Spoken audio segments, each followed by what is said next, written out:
All right. Dream game. Wait. What stream is this? I just had the number just now. Oh yeah, this is bug stream number 4. Yeah, but bug stream number 4. That's where we're at. So,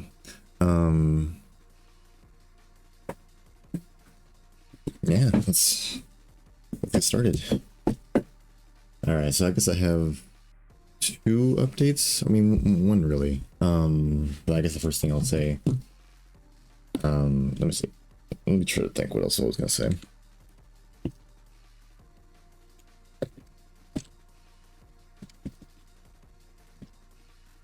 Yeah, so basically I'm just gonna keep doing these bug streams for probably this week and then maybe next week as well.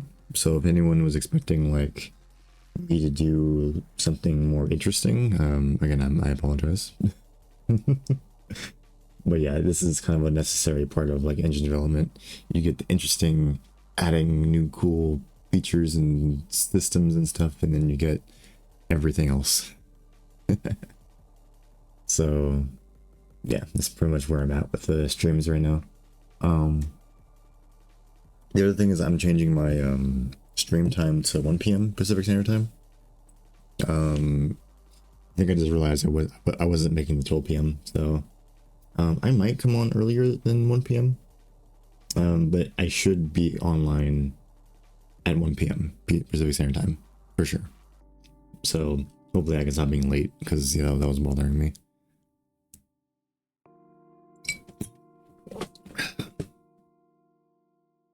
So.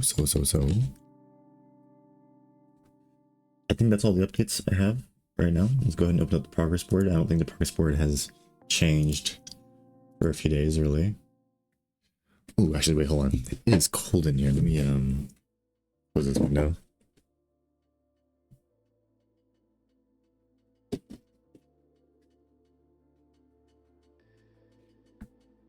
Okay, that's better. I was gonna start freezing, man.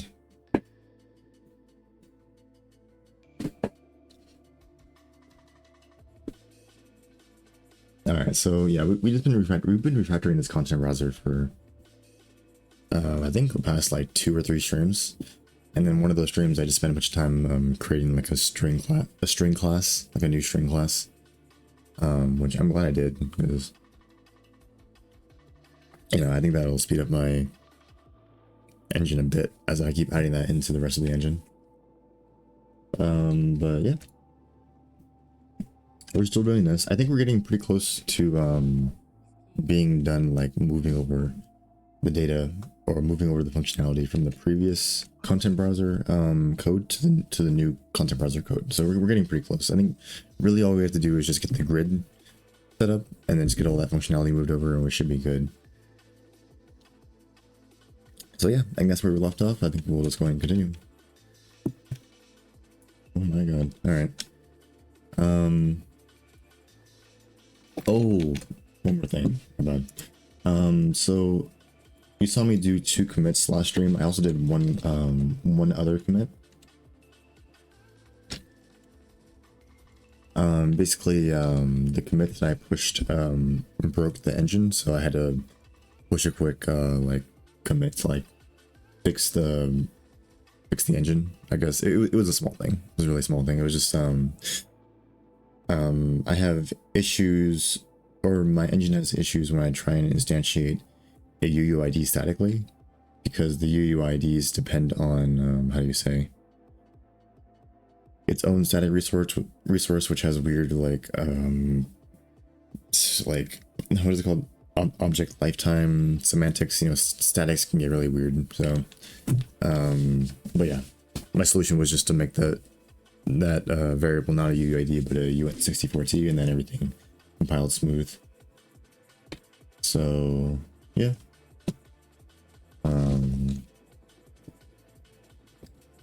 yeah, that's pretty much it. And yeah, I think I can literally show you what that commit was, honestly.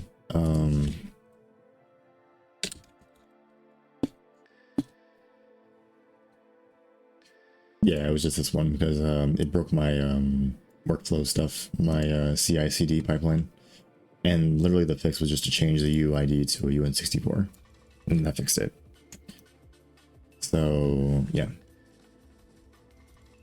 pretty much it for that. All right, so let's head back to the content browser and see what we can do.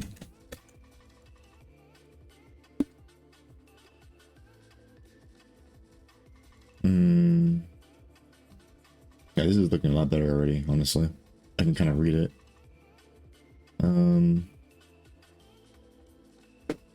Alright, so yeah, I think the last thing I left off was I was about to start setting up some archetypes, and then I got kind of tired, so... yeah, let's just see where we can go from here. This is basically the new code. Before it was a lot longer. Now that code's been kind of like dispersed around here. I need to give me a new mouse. This is getting ridiculous. Okay, well, anyways, we have this grid now.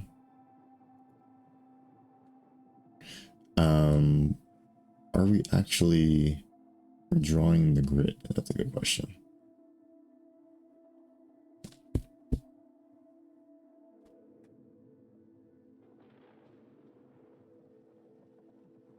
Okay, so it looks like we are actually drawing the grid.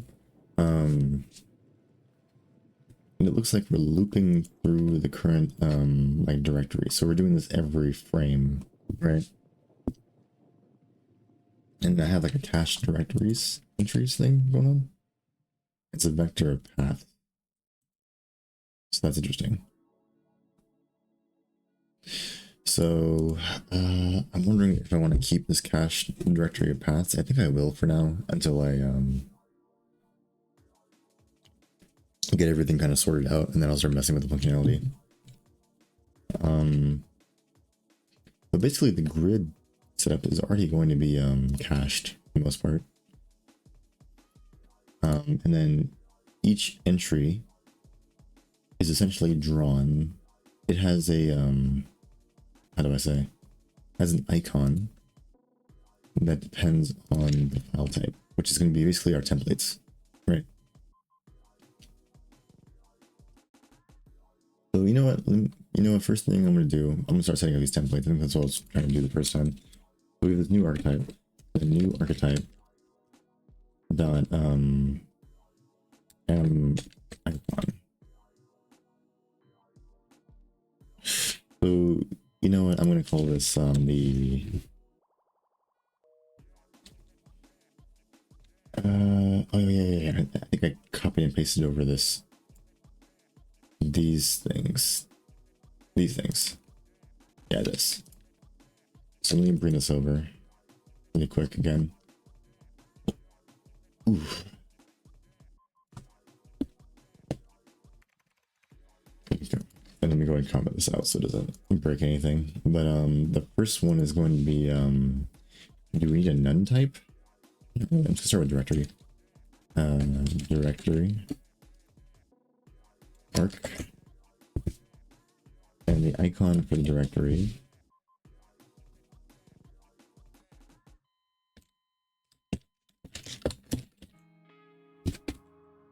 this one. Apparently we use a static function for this, but I don't think I'm going to use a static function anymore. What I mean by that is this one. We use a static function to grab the particular icon, but in this case I think I'm just going to yoink this. I might keep this though. This seems useful. File types, huh?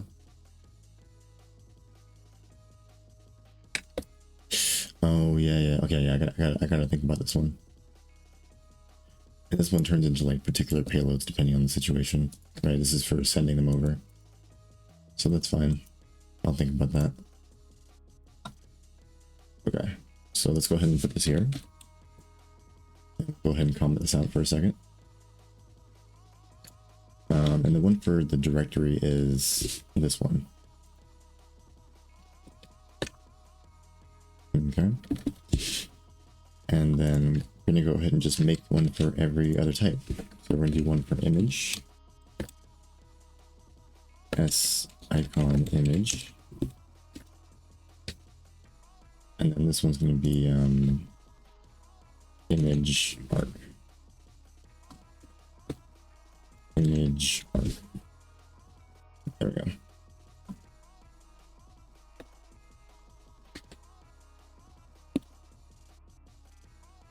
Then we're gonna go all the way through, so we're gonna do fonts as well.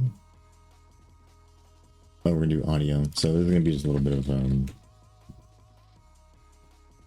bit of boring work, I guess. Just copy and pasting, I suppose. But it is necessary.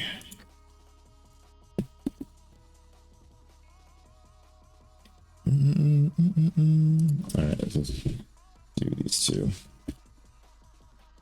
Fonts. What is that?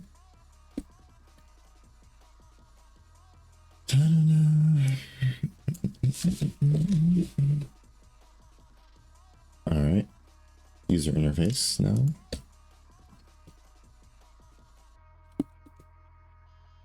User interface.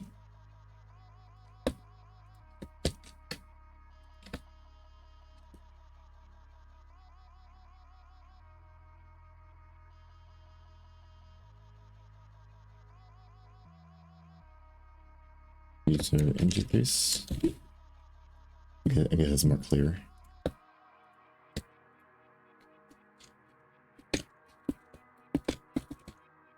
I'm gonna do that a few times. So binary. Binary.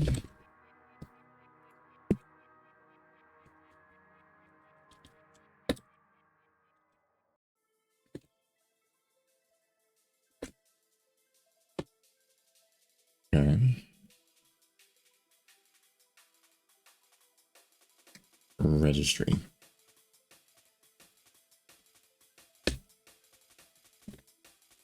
Registry.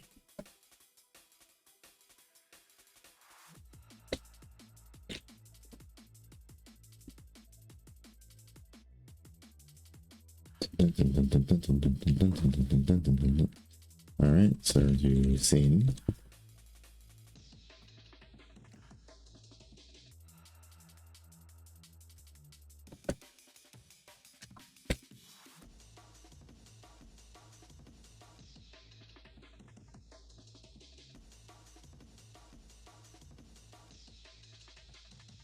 Okay, we're almost done. Icon script project. This one I'm probably going to remove. Yeah, you know what? I'm going to remove this one. I don't even want to like entertain this one. Then input in the generic file. So here, here, here.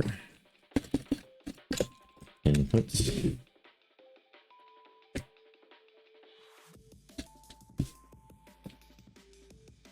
And the generic file. So that actually worked out all right.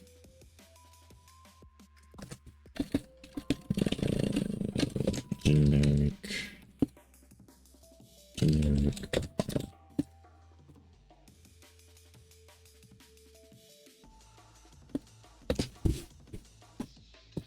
Okay, so this is actually now completely useless, which is good.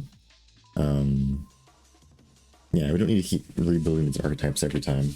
Like, these archetypes are built once at the beginning, and then the entry list is the one that's like reassociated every time we revalidate the scene or whatever.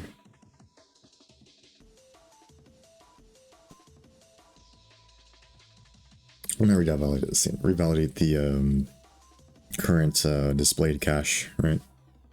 What's inside of the spec, the grid spec, because of course it's caching a lot of data inside of it. Okay, so I think that's takes care of most of them, to be honest.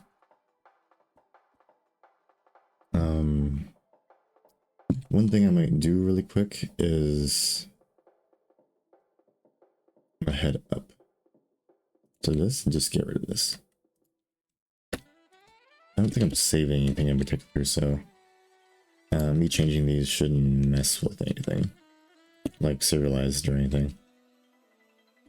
I don't know why I'm like explicitly doing this. I don't know if I'm the one that wrote this or like if I got this from Cherno, whatever. I don't remember. sometimes it's good to explicitly write it, but in this case, it's not. I don't think it's necessary. Yeah, we do need these commas though. So let's go ahead and do this, this.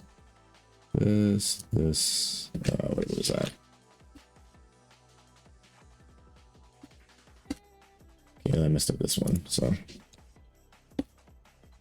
And then this one, this one, this one. And the only one that needs to be explicitly set, I mean, I don't think this even needs to be explicitly set, but I like it to be there for clarity. And then you can hover over it and see 1, 2, you know. So when I go back here, yeah, this is gonna break. It's gonna break quite a few things. It's fine because I don't care about script project anymore.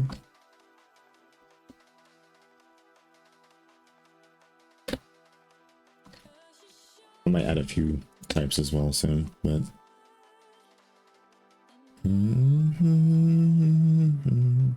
okay, yeah. So open script project. Interesting. I might still use this at some point though. It's kind of useful. But wait, what is this? What am I doing here? Oh, yo, what's good, Ethan? How's it going? Just started at my stream. A little bug fix, well, not bug, but like small feature stream, I guess. Okay, it just looks weird now. I guess I'll just leave it like that. There we go. That's better.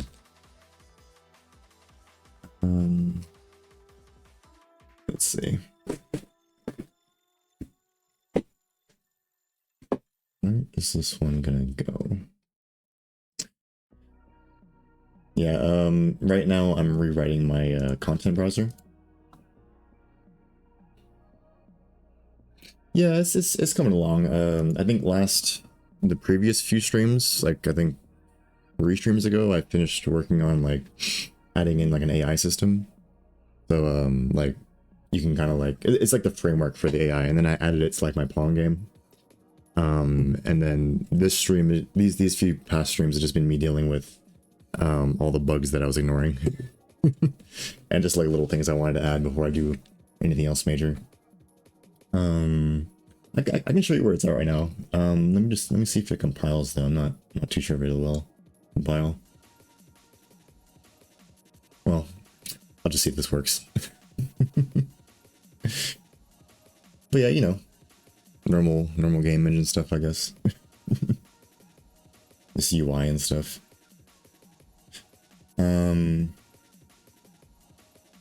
Specifically right now I'm trying to what is it?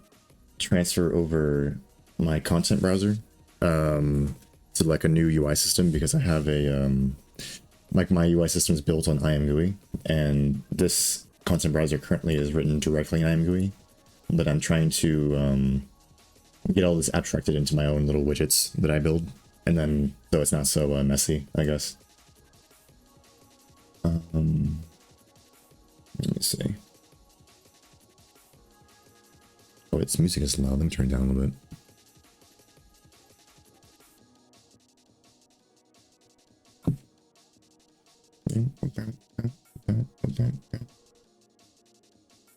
Okay. So this part is drawing the grid. Okay, so I just added these archetypes. So now we have images for each particular. If we have like a directory, image, audio, font. I'm just trying to think of what next I want to do. This part's already been transitioned over to the new system. I got to figure out how I want to get this transferred over. Let's see. String file name. So we're iterating through a cache list of like directory entries, and I think this IMGUI code, we're rebuilding the UI every frame, which I don't love. Let's see.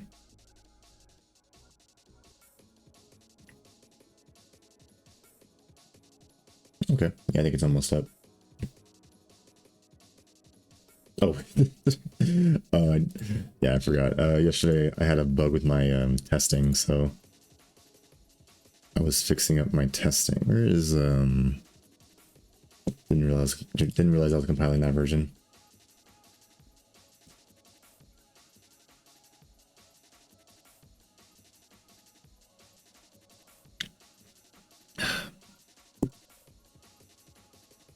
Okay, this time will be the editor. This particular engine, about 2 years, I think. I started working on it in college. And this past year, I've been kind of like adding a lot more features to it. And it kind of existed as like a previous renderer. So I'm not really sure where I draw the line with that one. But yeah, it's like 2 years or so. It's coming along. I think like right now I'm trying to focus on like smaller games just to like be able to say that I am able to make games, period, you know, so I can call it a game engine. So yeah, I'm just making like small 80s games, but once I get those few games done that I have, like I'm gonna make Pong and then like maybe Snake and then a few other 80s games. Oh my god, this music always goes crazy. I can't do this one. After I finish those, I'm gonna make like a somewhat official release, you know, like a 0.1.0, and then I'll just go from there. Maybe start working on like some of the game ideas I have. All right, so I finally compiled. Oh yeah, I was doing a test project. Okay, so I'll just show you real quick. So I have a launcher, right? When you open up the editor, you can create like a project. So there is a full workflow if you want to like create a project, and then you can fully export it into like its own standalone executable. So I already got done with that. Currently I'm working on Pong. So let me open up that. Hopefully it doesn't crash because of some of the stuff I was working on. Let's see. Yeah, don't mind the content browser. I'm literally in the middle of working on this. That's why it looks all janky. What is it? But yeah, if you don't mind this, like I have a basic viewport, how you expect. As a scene graph, I use like an ECS system. I think that's pretty standard nowadays for engines, right? What is it? The past, like, I want to say 6 months, I've mainly been working on my scripting system. Because I've been trying to make sure that I'm able to, don't mind the UI too, I'm gonna get rid of this, honestly. I've been adding like my own like scripting language.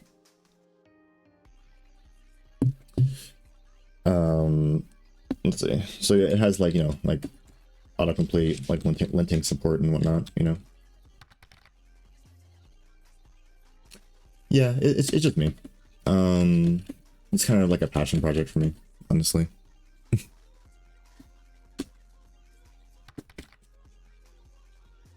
Yeah, so yeah, I mean, that's pretty much, I mean, there's a bunch of things I could show you, but like, this is pretty much it, like I mainly just work on getting the UI looking good, and then, making sure that the basic workflows work. You can add like input maps, scripts, game states, AI is the thing I just added. I'm probably going to refactor this the way this is organized, and then yeah, you can go ahead and export project, there is kind of multiplayer support. I do have like that. I think I have that in my description, that I use like ASIO for it. Yeah, and you can just choose wherever you want to export the project and export it, and then it does actually become like a full runtime. So I think the last export I had for that is this one. So you see it generates its own exe pond. I should probably put an icon or something. Ooh, that's loud. I think I have a limit on your audio. Let me see. Okay, I do. That's still loud though. I'm the player on the left side. The AI is on the right currently.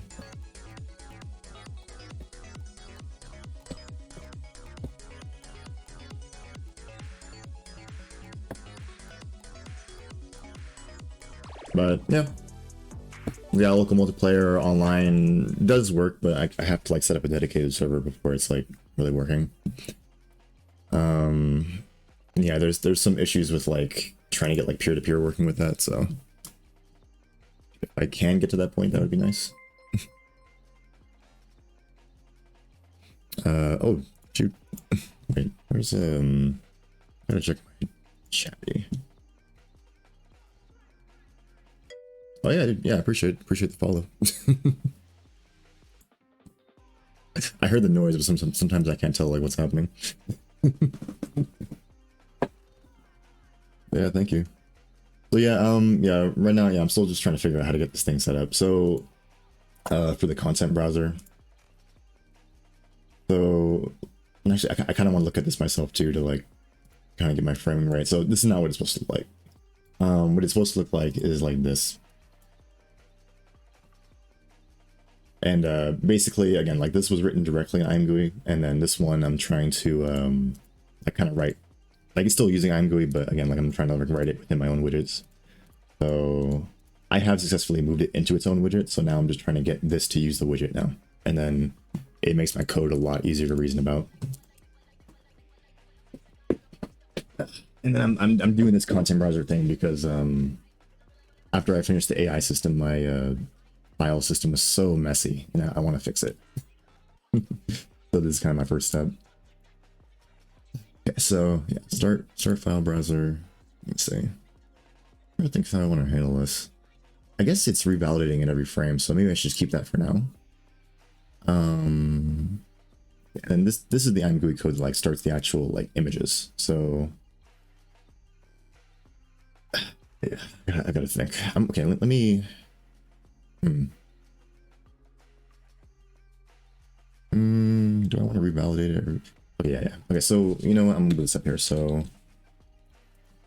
draw content browser file grid. This will be the actual draw portion.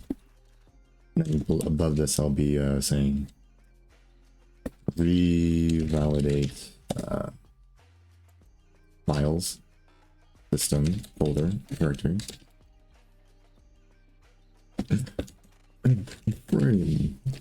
need to not do this. But I think I'm gonna do a for loop over these cache directories. More than this. But instead of directly drawing 9 GUI code, I'm just gonna re-up the data here. Let's see. std file system. Bruh, let's.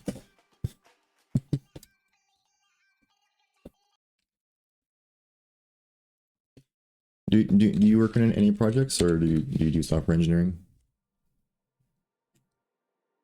I only ask because I got a lot of people who come in and they tell me about their stuff. Some people got some really sick stuff they're working on too. On here, like, it blows my mind, honestly. Some of them, because my math and stuff is garbage, so things they're doing is crazy. Oh, web stuff, yeah, I feel that. I want to get. I mean, I know this is me talking about my engine, but I want to get this thing compiling onto mscripten. I don't know if you've ever heard of it. But it cross compiles C++ up to JavaScript, and then you can run you know, like the app inside of like the browser or whatever. I want to get that working at some point because that'd be cool to like embed it inside a website. Grid, right? Yeah, dude. Or if I submitted to like a game jam, I could just show it on the website instead of having people download the exe, because random exe from random guy is kind of scary, right? Let's see. Directory entry. Okay. So I think for each one, I'm just getting the file name and then validating the. Wait, how am I in the title? Let me see. It hurts me. It hurts me so. Okay, so this is the column here. File name string.cstring. This gets revalidated, so I want this. And then how do I make the file name? Wait, what was it? Bruh. File name string.cstring. Where's this get validated? It's just gonna generated as. Yeah, we just grabbed the file name from this. Okay, so let me see. file folder viewer.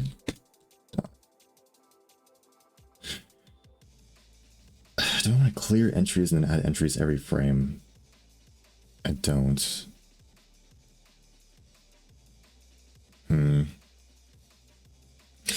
Okay, this is weird because the moment I start like doing this, like I don't want to change the code itself because I feel like the moment I change the code, I'm gonna start getting into bugs that I have no idea how to deal with currently.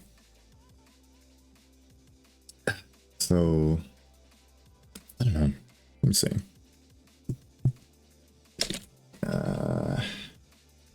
I guess I'll do this for now, and then I'll deal with it. Clear entries, and then we're gonna create new entries every frame, I guess. And then we only do this once first. And then now we're gonna make a new entry, which I think is an editor UI grid entry. New entry. And let's see how I can add stuff to this entry. We have an archetype ID, we have an entry ID, and a label. The label is the one that I want to be this.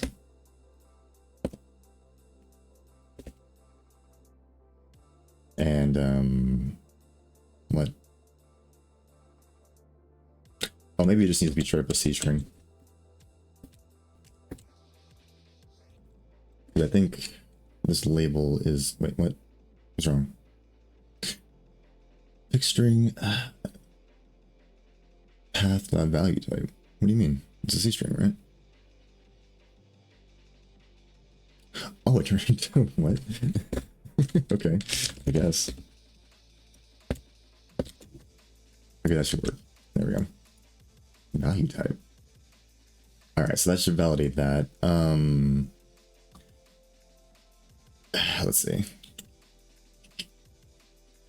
If I'm rebuilding this, I already have my archetypes set up, so I just need to figure out which archetype I need to associate this with, right? In order to do that, I need the file extension. So browser file type to icon. We get the file type, determine file type based on the path. We take in the path, and then we just yoink extension from it. Yeah, so if it's a directory, then we have to handle that. Oh, well, it just immediately knows it's a directory, yeah. If it does not have extension, return none, sure. Yeah, maybe I should just pull this logic out. Oh wait, no, I could just use this. What am I talking about? Yeah, I could just use this.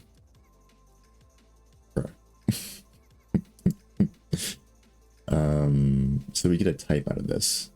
So I guess, yeah, I could just yoink this. What am I doing? I know what we think that's. So browser file type, these are all the file types that are available for this content browser, right? So we determine it based on this entry. And now that we have the file type, we can now associate this with an archetype. It's basically just the file type passed to a, what is this? UN32.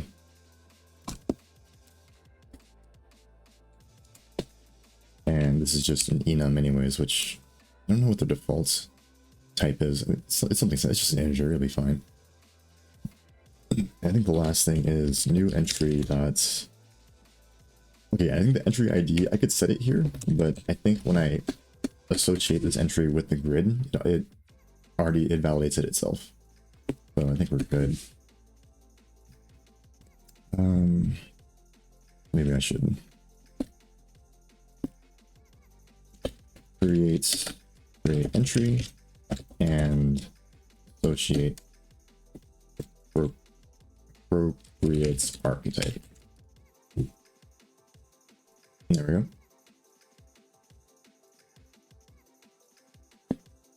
Okay, and yeah, I think after I'm done, I will not revalidate this every frame because I do have a file watcher, so I'm gonna see if I can get it to work. Okay, I'm just trying to make sure I get everything. So we get the name, get the type, all right? Push ID, we don't have to do this because the widget handles this. This is already defined by the archetype, so we're good. Push style color is just I'm GUI is GUI. We actually already have a drag drop source, but the thing is I need to, how do I say? I do need to associate this code with it. So basically this code now is oh, garbage. Ooh, okay. And then okay. Let me think. Browser file type to payload string, huh? Oh, and then this is the particular ones. Okay. Yeah, I suppose. Let's see. I think up here in the general definition, I'm gonna add some functions to associate. So this one's gonna be manage directory grid functionality. There we go.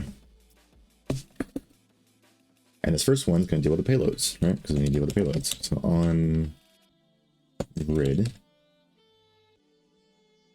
grid what? Create payload.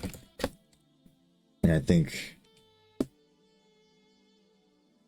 it's like editor. I don't remember what I use. Editor UI grid.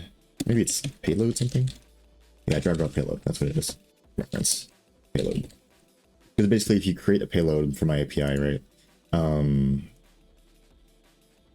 The payload is created in the UI, and then you just fill the data into the payload, and then it exits, right? So here we go. Here's the function, and then I'm gonna head back to where I was at.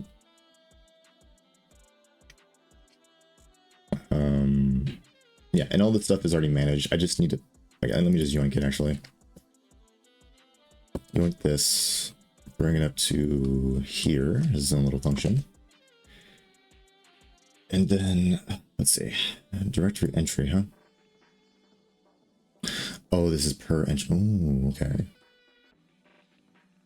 Yeah. That's a good point. I should provide the entry.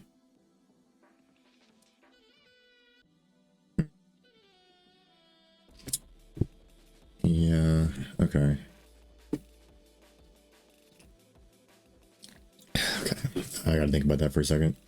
Give me like 3 minutes. I'm gonna get some water. I'm gonna walk around for a second.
Ooh, shit, it's cold, man.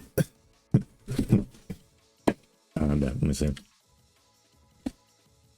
If anybody celebrates Halloween, happy Halloween.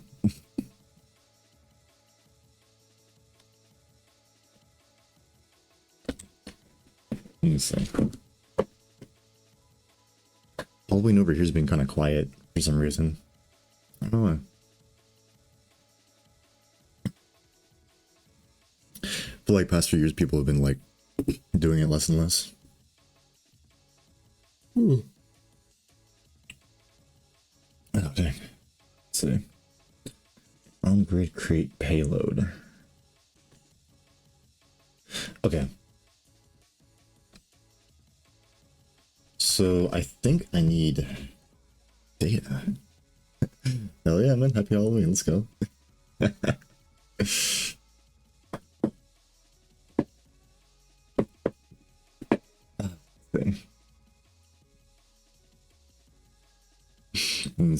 Yeah, I appreciate you coming by. By the way, see, usually pretty quiet around this time, so yeah. See,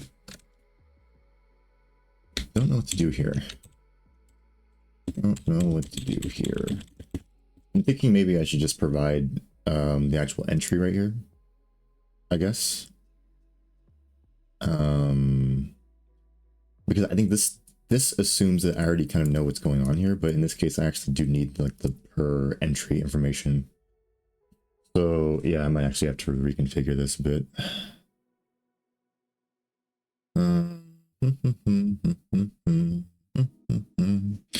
Yeah, you know what? Yeah, I'll just bite the bullet. Let me see.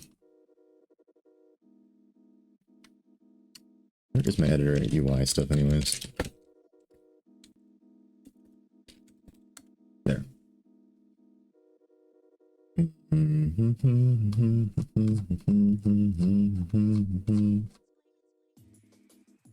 Okay, it's gonna break a little bit of my code, but I'll deal with it. Here, archetype. So the grid archetype, we have or basically if you're curious how this works, basically I have this grid spec. This is basically the widget itself, you can think of. And then I have these archetypes and these entries, right? And these are just flags for like different options for this grid spec. And then this archetype is essentially like the different types of like objects that will end up in your grid. So if you have like a directory versus like a audio file, that would like be expressed here, right? And then you can do like different on click, double click, left click, right click, and then you can send or receive payloads, and I'll add more things depending on what I need, right? And they have particular icons, so I don't have to keep adding all this data for every entry. It's ridiculous. Yeah. But yeah, here we're only providing the payload, so I need to provide the entry as well, I believe, that actually called this. So grid entry, reference entry, and then we're gonna make it const. That's a good question. I don't really intend on it being modified. I guess you could modify it, so I'll leave it non-const. And I'll say current entry. Just UI things. Alright, current entry. There we go. So on create on receive payload, and then I wonder if I should do the same thing for the navigation while I'm here. It does a similar thing, but the thing is though, like this one, yeah, there's no like we like there's no multiple entries thing. Like there's only one navigation header, so yeah, that's not really relevant for that. Okay, so since I messed with this, now I gotta go and deal with the consequences, i.e. go fix the actual implementation code. So I believe here all I have to do is just provide whatever entry I'm working with, which is this one. So let's just go ahead and provide it.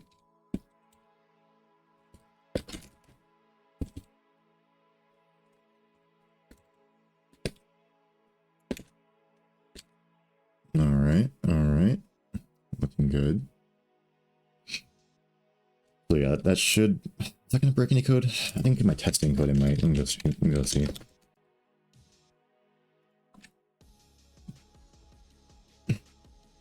I don't think I deal with payloads here though. Yeah, I don't think I tested the payloads, so yeah, I guess it's not here. So yeah, cool. Let's head back to the content browser.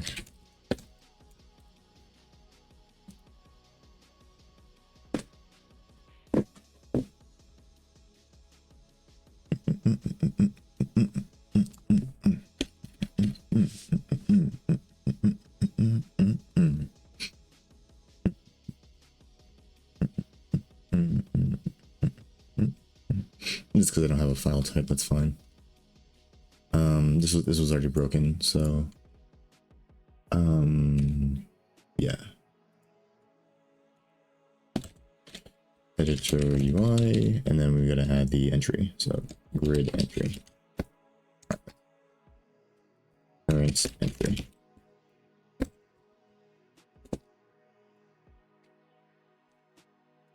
Okay, so now that we have the entry, we can get this information out of here.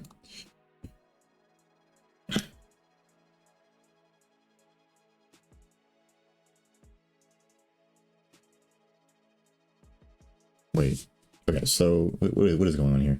So we have the relative path, which is the pure entry that we're working with. Then, okay.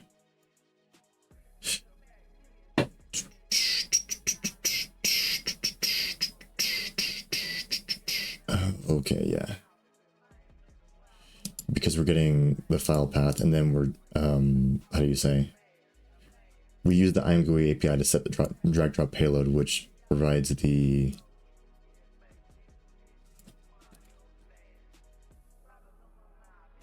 oh yeah, it provides the payload like this, as like that.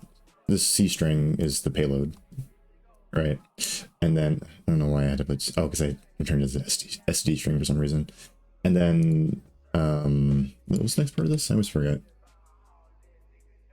This is the type. Oh wait, no. This is just the name of the payload, my bad. And then item path. The path is the payload, which is a const card pointer. So, oh yeah, this is like the pointer to the data, and then this is the actual size of it, which I guess we're doing wide chart for some reason. I don't usually bother with Unicode, so I mean, maybe I should.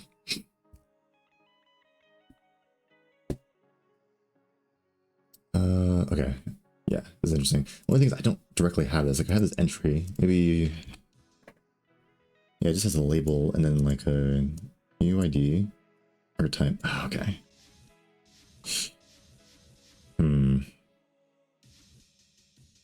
Okay, that's interesting.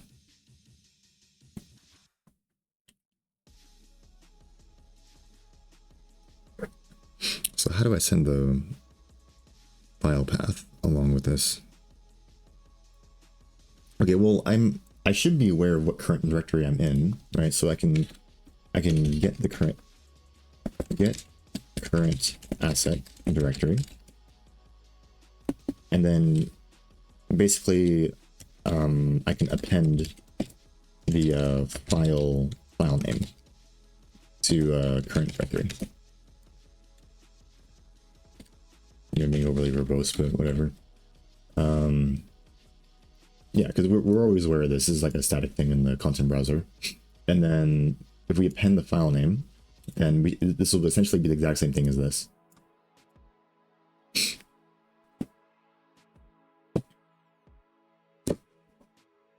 And then browser file type to payload string.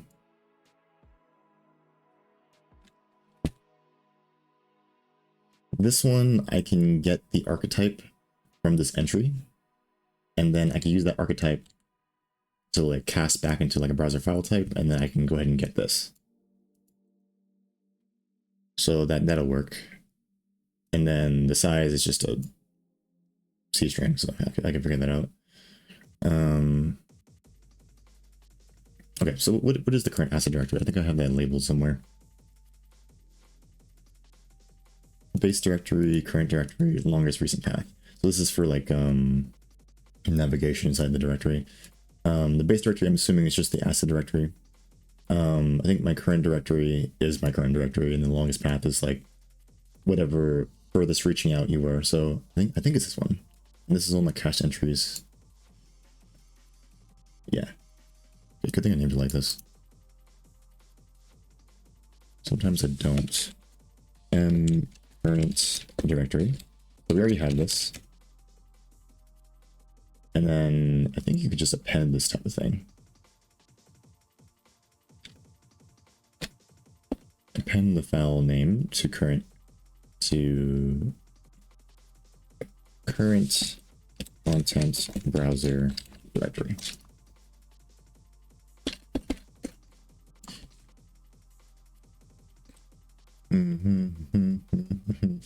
Okay, so this is going to be equal to this plus current entry dot, if I can access it.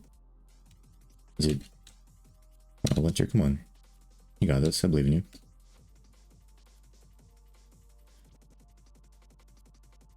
Grid entry. I believe it's just the label, yeah. Or can we just try to label? What's wrong? Oh, because it's a path. Yeah, I need to do this. And I think it's expecting a string, maybe? Oh, it doesn't know how to deal with that. So yeah, I need to explicitly cast it as a C string. Did you figure it out? Okay, good job. Okay, so now we have this, and then this essentially should be the same thing, except instead of using the ImGUI API, we're just going to fill this. So relative path.c string is this one. I guess we can keep this. And then basically this first part, payload dot and label, is going to be equal to whatever this is.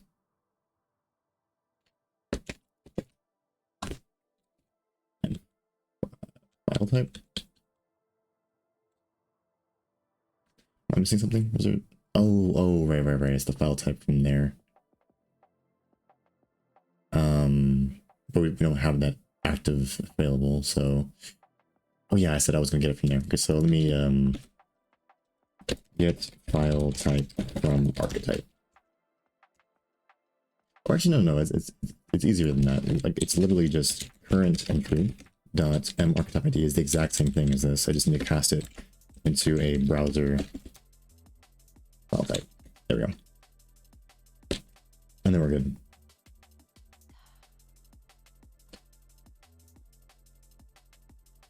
I'll say load up payload. All right, next thing is going to be payload dot data pointer.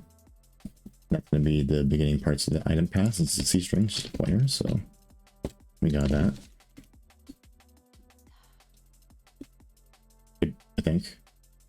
Please, what's wrong? Is it because data points are void pointer and it doesn't? Oh, it is a void pointer. It doesn't matter. It doesn't. Just it's a pointer. Like, it's fine. Okay, and then this one. Payload dot data size is equal to this. And then that's fine. Wait, wide char.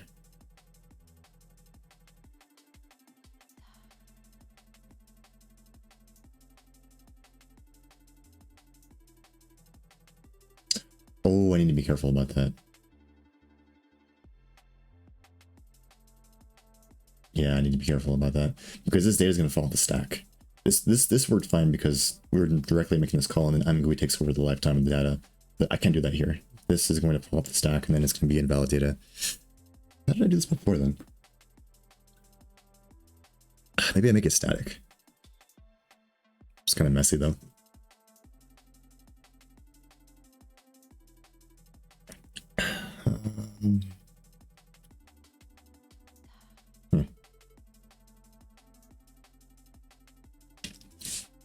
Yeah, because all C string does is just gets a pointer, I believe. C string dot C string dot C string, or whatever, and yeah, it just gets the value pointer, or whatever the hell is going on with that library.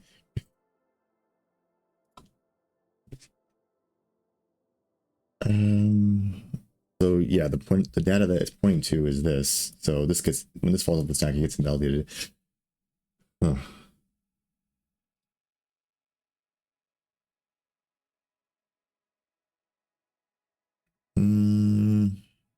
Okay, I don't love the solution, but I think this is what I'm gonna have to do. As long as they don't start adding multi-threading to this, then it should be fine. And I don't think this needs it, or would ever use it like that, so.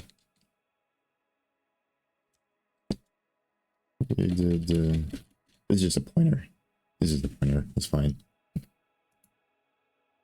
And then now I just need to be careful how I do this. This should just be like this, and then relative path equals it. Because if I try to do that other way, it'll initialize once and then never do it again. So, bruh, what? Oh, okay. I don't love this. Really don't love this. Okay, well, whatever. I guess that is what it is. Yeah, that should be fine. So now when I pop in this payload or whatever, right? This data pointer should still be valid even after this after the stack falls off, because it's a static data. And then when it comes back into the widget, it should fill data, and we should be good. So yeah, I think that's good. I wish I could test this now, but this is kind of gonna be an all or nothing type of thing. Okay, this is irrelevant now. Okay, now we have the drag drop targets. So also there's only one that I have, is just the directory type. So I can just define this for directory type. And then I think, oh yeah, and actually you need to attach that other one as well. That's good to remind of. So let me have, where do I do this? Oh, over here. Okay. So now I want to make these archetypes. Arc dot m underscore on create payload is going to be equal to that new function I just made, define class function. And then what was it? Don't remember the name of it. On grid create payload. There we go. Yeah, cool. So now we just need to do this for all these. And just make sure I change the name of it. Because they're all essentially going to send the same data. I think even directories, you can move a directory into a directory or something. So I think that's fine. Let's see, directory arch. This would be image arc. Audio.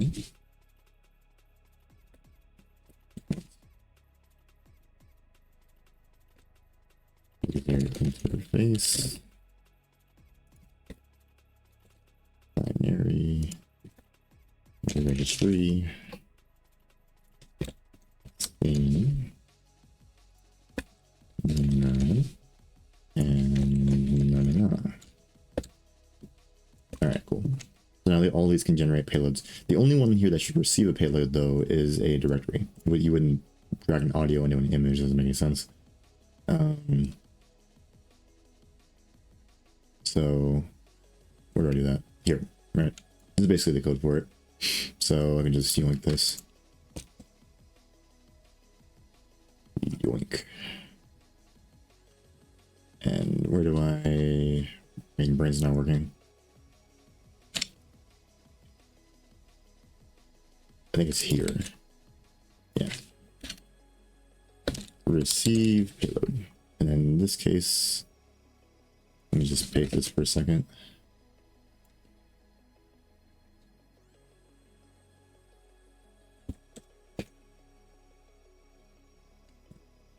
So I'll just do, and then let's put this back. Go ahead and generate this one. If it'll, the linter will be happy. There we go. So do I set acceptable payloads? I think I do.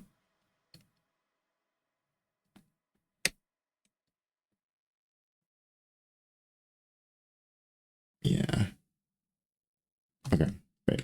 So basically in this function, I provide the entry along with all the data and then I just handle it there. So I don't need this. I already do this in here. The only thing I need to do is make sure I provide that list of payloads there. So let me do that right now before I forget.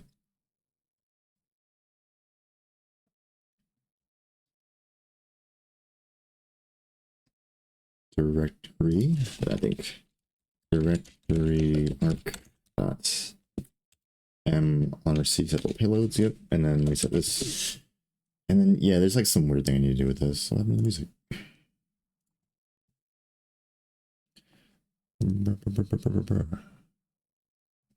There it is.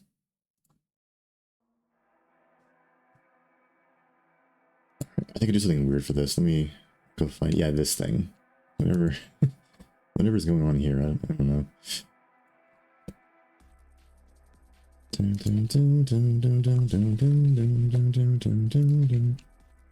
Okay, so this is going to be equal to this. This is always defined, so I'll do payloads. So we get this payload list, pull it out so we can reference it. Yeah, into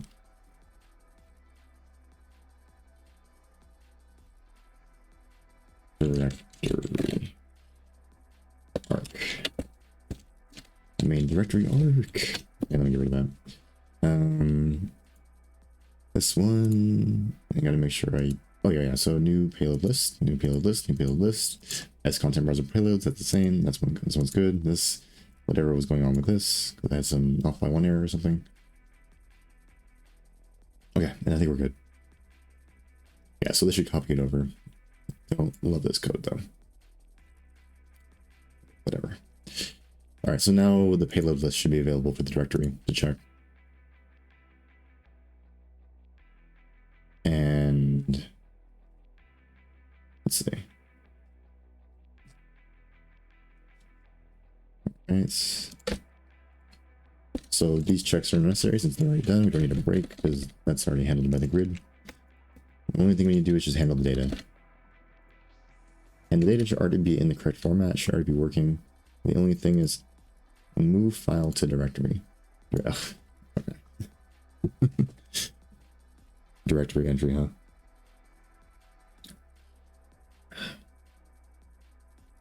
Okay, well, okay, this isn't too bad. I can literally just do the copy and paste this. And this time I don't need to make it static. And I can just do this.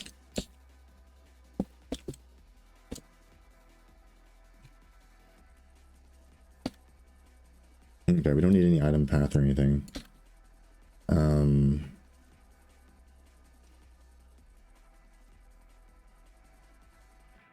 Payload.data. No. We want data pointer. We cast it into a Y char, sure.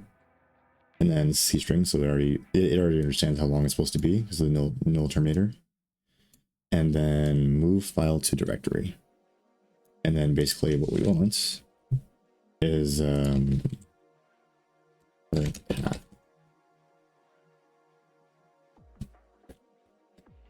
Current entry path. So we move this payload path into this current path, I believe. Oh yeah, I need to deal with this error code stuff in a second too. That was another thing on my little where is it? Progress board. Gotta deal with whatever is going on. I have like weird crashes going on with this because I think SSD file system throws exceptions, and I don't deal with exceptions. But I think they provide an API where you can just return in an error code. So do it that way. So I think this should work. I think this is good. Yeah, I think we're fine here.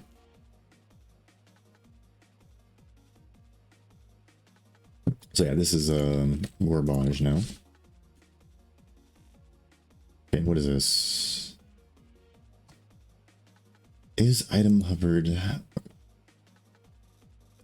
I use the directory entry everywhere. Oh, it's killing me. Okay. Okay, this is a buffer that I use, and I do the right clicks.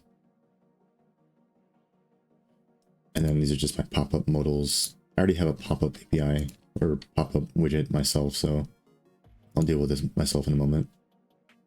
Delete directory. Yeah. So this is gone now. What is this one?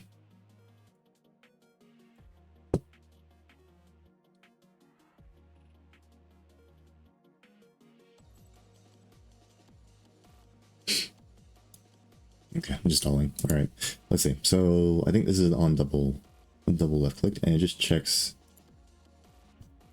if this is a directory. So yeah, so basically this is just saying that this only works for a directory archetype. So, and this just checks for a double left click. So if I get rid of all these, really the logic just boils down to this. And I just need the current, oh look, I do current directory divided by directory entry.file name. Interesting. I don't know why I find that funny. All right, it's like doing the thing I'm already doing. And then does path contain subpath? Something, something. Okay, so I gotta remember that I only do this with directories. So let me head back up and add another function for this. And this one, I think, on grid directory double click.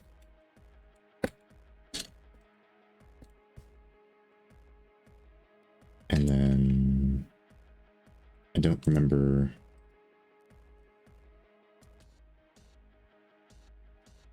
what archetype I used. Oh, I just provide entry. Okay. So editor UI grid entry. Reference current entry. All right. And do that. And of course we don't have directory entry, but we do have, I mean, this basically is just current entry dots m label.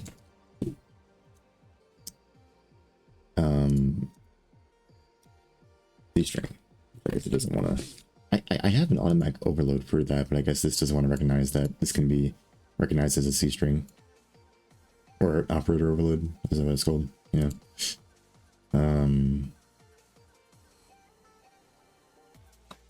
This one. Something here is gonna break, I'm pretty sure. Oh well, okay. Well, there we go. On directed double click, and then the last thing is I just need to hook it up with the archetype. So if I go over to wherever I do directories, here I'll do it above payloads. Directory arc dot m on double click, and then we'll just bind it, and then say on grid, and there we go.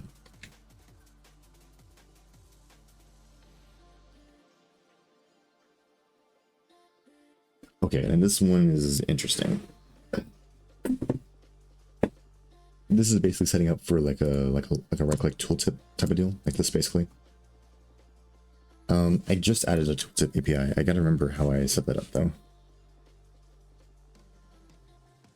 But if I'm not mistaken,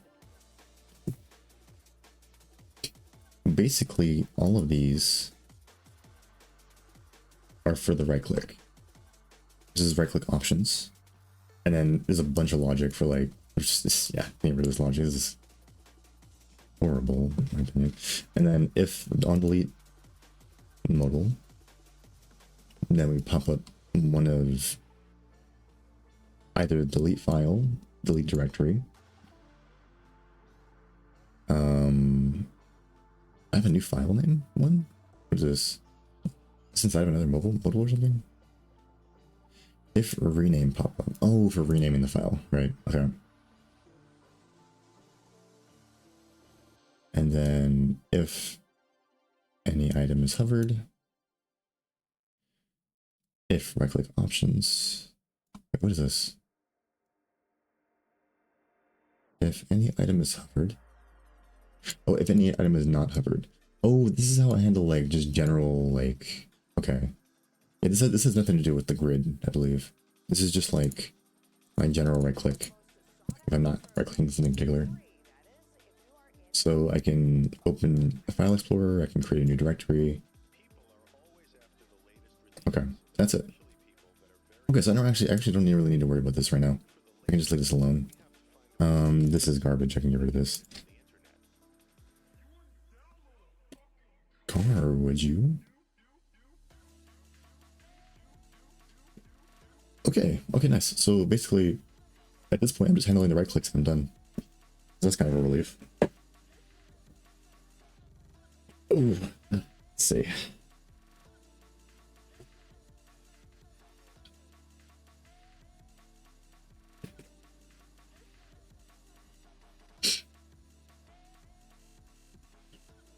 I'm just thinking for a second.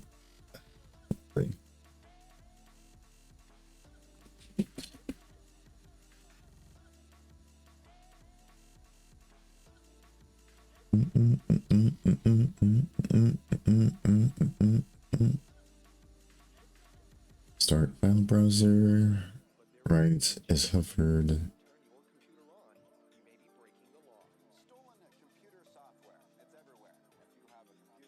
Okay, this actually should be really, like really easy.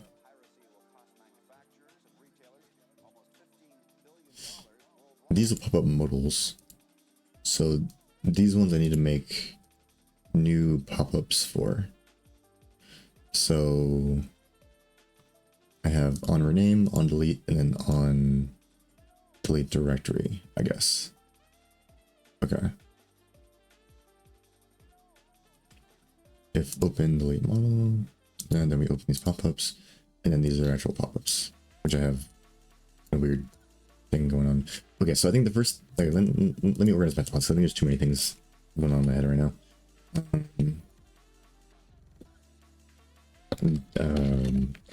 Connect function pointers. Connect. What am I hitting? Right click to grid entries and create archetypes. Create pop-ups for delete file slash directory, etc. I don't know what the other ones were, but yeah. And then over here, I'll do deal with general inputs. Window input. Probably panel. Window. I think that's pretty much it. So I'm going to start with this first. Yeah. So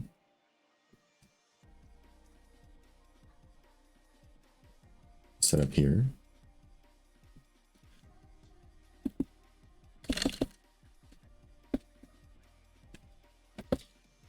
Grid widgets. So under grid widgets, I'm gonna do editor UI.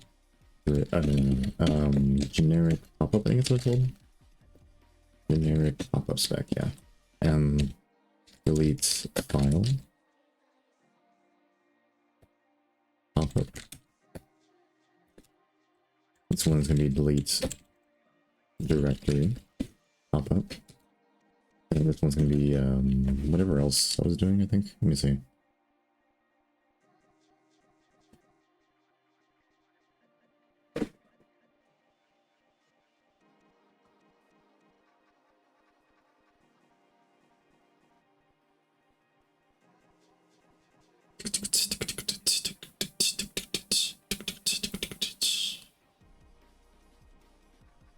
Oh yeah, and then rename file. That was the other one that I have. Rename file pop-up. I think that's it for the pop-ups. So then I just need to initialize these somewhere.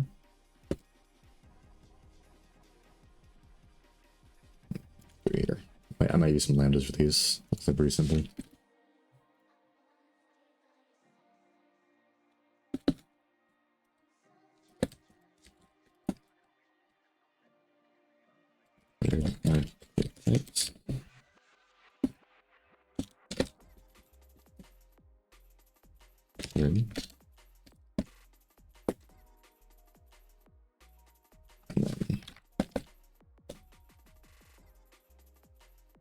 Oh no, I'm keeping it open source. I mean, I only plan on selling my games when I make them. So if anybody wants to use my shitty engine, they can feel free.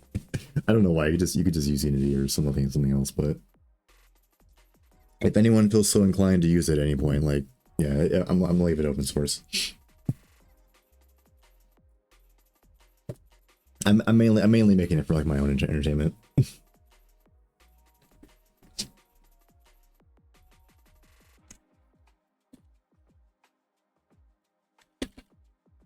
I think currently it's like an Apache license on my thing, something like that. Yeah. Yeah, it's like I'm not trying to compete with any like you know, I don't know.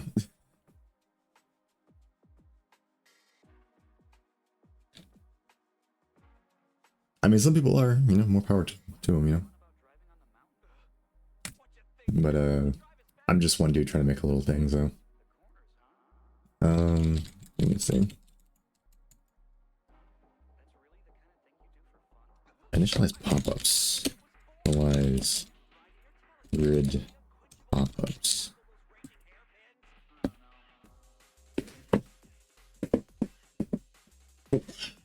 So we'll pop 3 then. Let's see. Grid. Oh wait. Delete something. Directly pop up. You know what? Maybe I should append it with grid. I don't even. Okay, you know, whatever. It's fine. Okay. That's label. Ugh, what's it? Just label. Okay, end label. What is this? Delete directory.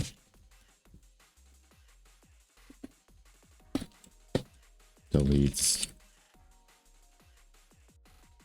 Okay, so pop-up action, pop-up active, pop-up contents, pop-up width. I think pop-up width has like a default value, if I'm not mistaken. Let me see.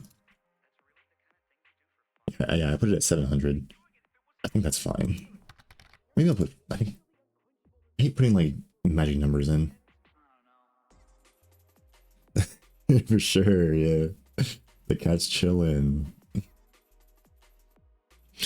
Yeah, I had another guy come into the stream was talking about how he went to Japan. He would say I would love it there.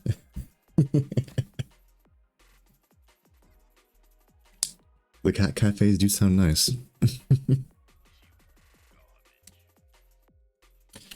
I don't think I'm gonna mess with the width. I'm gonna keep it where it's at. Wait, no, actually, no. You know what? Tweak it. Put my magic numbers in there, I don't care.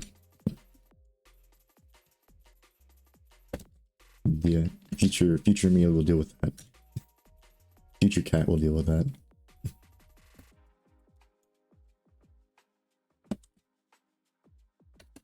Let's see. Pop-up contents. Okay, so this is just a generic lambda. Cool. So yeah, I'll just do a lambda.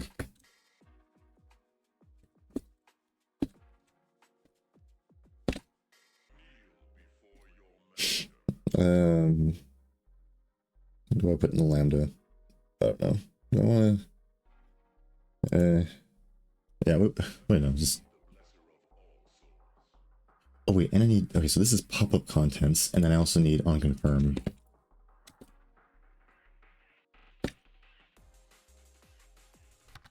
Confirm action.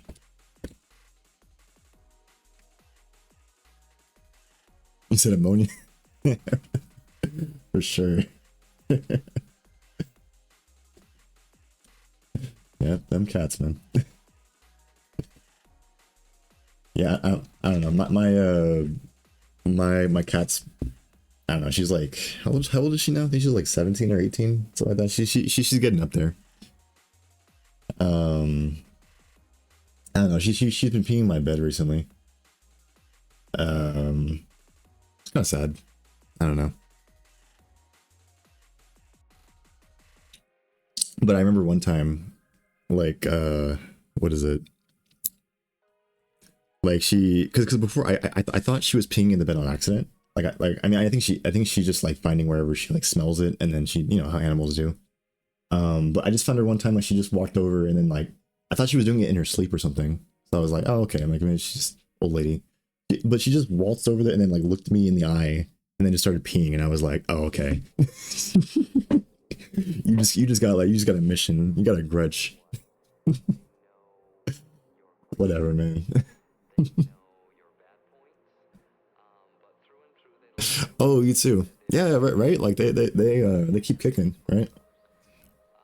I had a dog that we got the same year, but he passed like I think when he was like 11 or something, like 10. No, not even. I think he was like 9 actually. Um, but yeah, she just keeps going and going. So them cats got them 9 lives, right? Something like that. Oh yeah.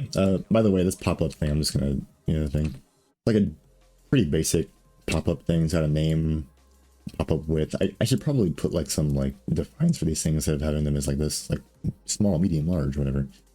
And it just has like what is it going to show, and then what do you want to do when you confirm or delete and stuff like that. And what is, oh yeah, and then this one's like, do you want to do some processing when you like pop up, so like you don't have to cache things and whatnot. So it's like a small rundown of that widget. So pop-up contents. Oh, and then also, by the way, if I'm talking a lot too, I also post these videos on YouTube, so don't feel compelled to respond or anything, or you know what I mean.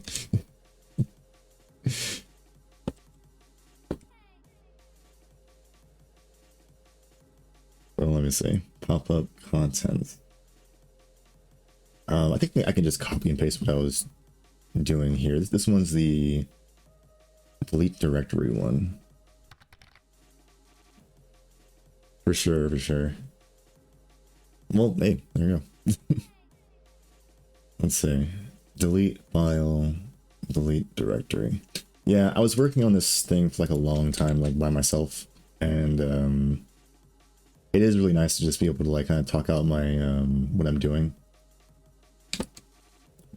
How do I say? I don't know. I feel like it makes more sense in my head in that way. I think they say tell people to do that too when you're like software engineering, like you should like talk out what you're thinking, even if you're just talking to yourself. Let's see.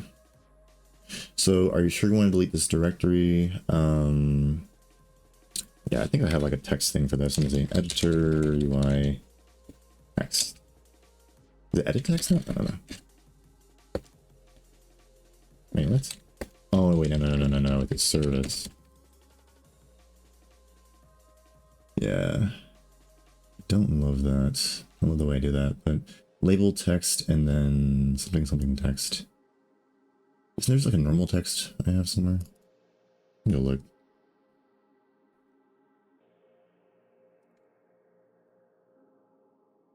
Okay, title text.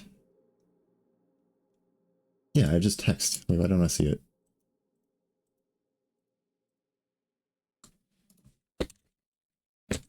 It must be plugin.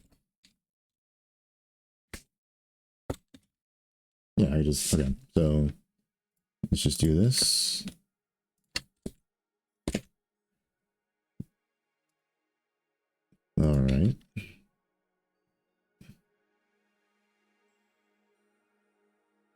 Okay, and then we do hash string and then this, right? What do I take in? Do I take in a string? I do. Yeah, I'm gonna not do that. I don't think this is enough kind of API if I just do const card pointer. Next.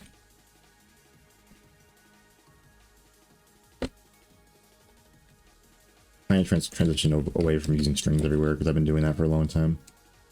Text. And then this way I don't have to do this. I can just do text. There we go. I don't think that should break anything, hopefully. And then directory entry dot string dot c string. So in this case, I might want to, where is it?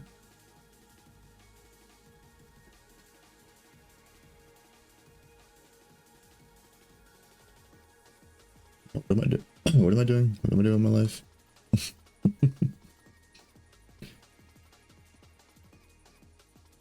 Where is it? Okay, here we go. Yeah, something like this. So this is the whole text for new line. Wow.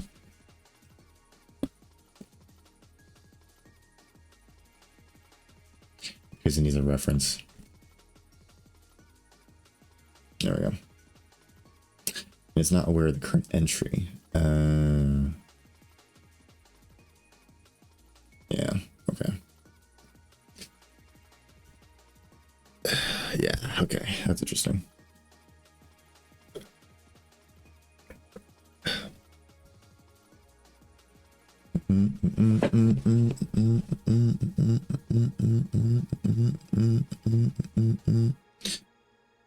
So in this case, I might have to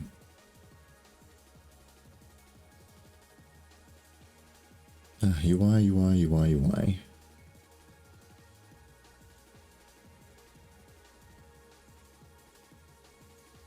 I mean, I could just say like, are you sure you want to delete this directory and just call it a day there?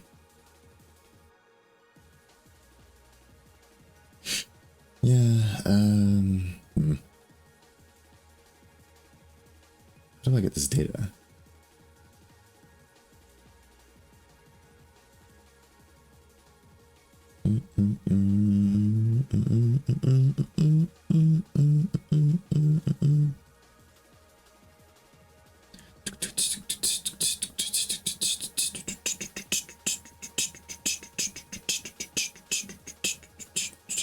So there's a few ways I'm thinking about getting this data in here. I could like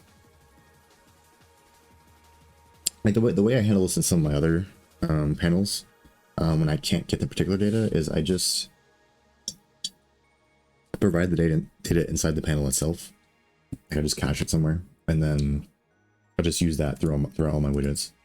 And what I mean by that is like if I go over here, I'll just like at the beginning of this frame, I'll store whatever like current thing I'm dealing with. Like if I'm going through like a for loop, I'll store it real quick.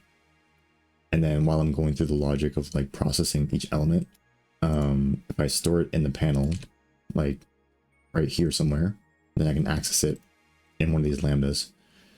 So that's usually how I handle this. I might have to do that just because of the way I set up this like no data thing going on. Okay, you know what? Just so I don't wait. No, actually, because this one's fine. But then I need this to delete it because I need to be aware of which one I'm deleting, right? Okay, yeah. Okay, you know what? Yeah. You know what I'm gonna do. Let's see.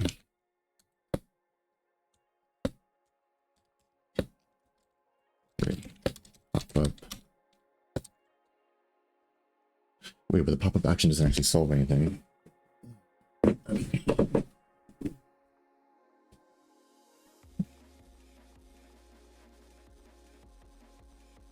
Hmm.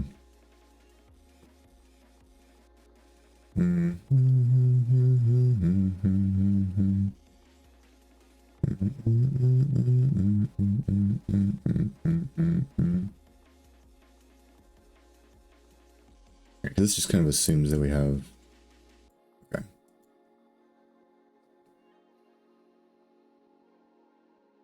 Okay. I think I'm gonna take another break for a second. I'm gonna go walk around, go check on my dog real quick. Maybe something will pop up in my head.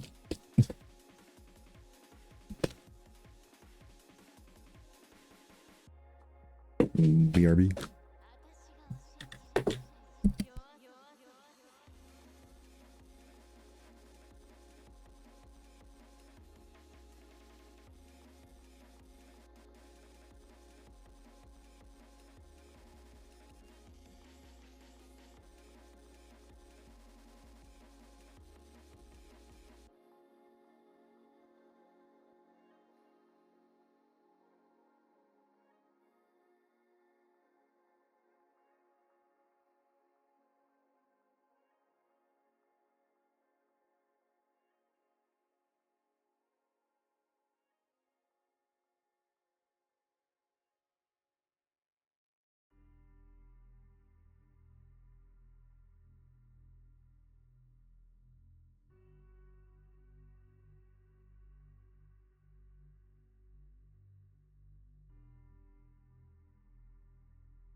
All right, I'm back.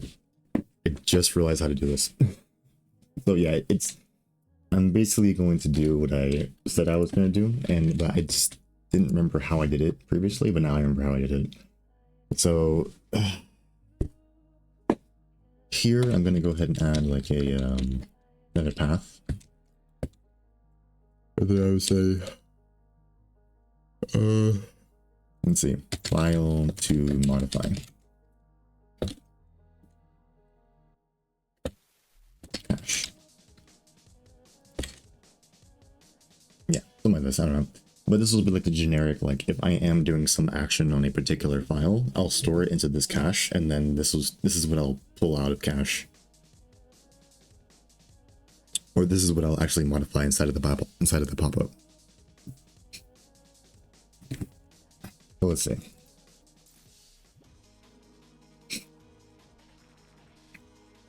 So what is going on here? So are you sure he wants to delete this? Okay, so actually I can go ahead and put this back, I think. Wait, no, let's put it back. The way it's at. So I don't need pop-up action. This is fine. We're good.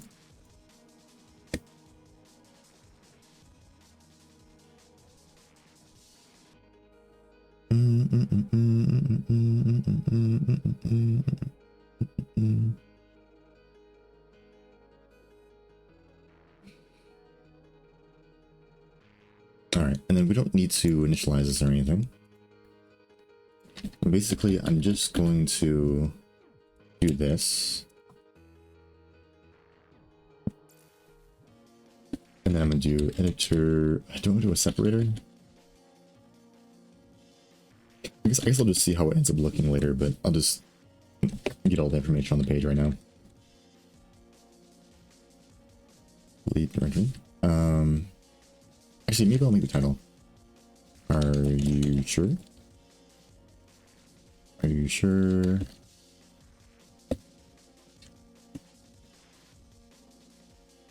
Do you want to... Actually, I'll put it back. Let's put delete directory. Yeah, I'll just leave it delete directory, and I don't need this. So, and then this is just going to be the name. So this is going to be, what is it? m_file to modify cache. There we go. And then .cstring. I think it doesn't work because it's a file path. I think I just dealt with this problem. I think it's string and then cstring. Yeah, that's fine. Does this create this in place? Oh, we just cast it. Okay, that's good. So I don't need this now. And actually, I don't need any of this. Because all of this is stuff that I already manage inside this pop-up. So I just need to do this. And then on confirm, and then... yeah, just on confirm, I guess. So on confirm, we're going to do the actual thing, which maybe I shouldn't have deleted so fast. What do I actually do? Yes. We just delete m_file the modify cache. There we go. Or not. Wait, what is this? Bro, that's a file path. What are you talking about? Oh, because we don't have access to it. My final goal? Yeah, that's tough to say. I feel like it's not a good idea, like, have like really far-reaching goals with this kind of thing. Well, I mean it is like maybe I'm just talking to generally, sorry, but like for me, it's I think it's too. I don't like making too final like far-reaching goals with the engine just because of like how slow progress tends to be with it. I like making like really short goals and just meeting those. You know what I'm saying? I do have like ideas for like a game that I want to make. And I did go kind of crazy, like designing like the game like a couple years ago that I really wanted to make. I think everyone has like a dream game or something they're like they have in their head. So I definitely have ideas for like a very particular. I could tell you the game, I guess, of like what I have in my head. Basically, all of the games that I'm going to be writing right now are all going to be like preparation work for that game, if that makes sense. Like if I go to my progress board, you can kind of see like I have all this stuff, but then I have like game projects, and these are all the ones that I want to make in the future. And then basically I'm making the engine work for each game, so I'm focusing on each game and then making it work, and then that'll be like my current like milestone, right? So Pong is kind of like make a game period, right? Yeah, exactly. And then basically every feature that I add to the game is basically, or every feature I add to the engine is moving towards that dream game, right? Yeah. So Pong and Snake are basically like me being able, because they're pretty easy. So I just to make a game, Snake's gonna be the game where I'm gonna make it, and then after that I'm going to make a cutoff and just spend some time like cleaning up the engine. I'm gonna make like a formal release. Nothing crazy, just I want to make it like somewhat usable for someone who just comes in. Breakout, there's gonna be, I have a few more 80s games I want to work on. And I think I want to use them as like kind of like testing out the engine, make sure like it works and everything. And then this twin stick shooter, I'm gonna focus like super heavy on like shaders and graphics. Because this is gonna be a basic twin stick shooter, but I want to make like it kind of trippy, and I want to make sure I have like really good control over like the visuals, because I think that's the thing that's really gonna like draw people in. You know, nowadays, people really want to see like consistent and like nice graphics, not crazy, not like AAA, but like, you know, just consistent, right? The racing game, I'm gonna focus on like, you know, just making the game fun. I guess that's kind of my goal for that one. And then these two are the games that I'm actually going to start putting in like more unique features into it that are going to move towards my dream game. Because I kind of want to make something. I don't know if you ever played Kenshi or like Dwarf Fortress at any point.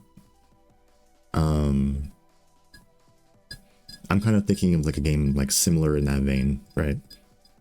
So like a lot of data moving around. Yeah, Dwarf Fortress, right? I feel like, I mean, Dwarf Fortress recently got that like update where it got all like its graphics, right? But it's still pretty simple, right? Most of the fun is just the simulation, right? I feel like if I could get a game where like you have that kind of like depth, not as much depth as Dwarf Fortress, obviously. I'm not doing like 10-year tar, and you know however much work they put into that is insane. But something with like a good amount of depth in it, you know, and like simulation wise, with like maybe like a world generation that you can kind of like follow, or if you've ever played Bannerlord, kind of like how they have like the background like fights and stuff going on in that one, and you have all the people. I don't know if you ever played that one either, but I want to have like a simulation going in the background, and I want to have like control over like how much CPU cycles and GPU and shaders and what is it, like compute shaders, how much work I put towards particular things.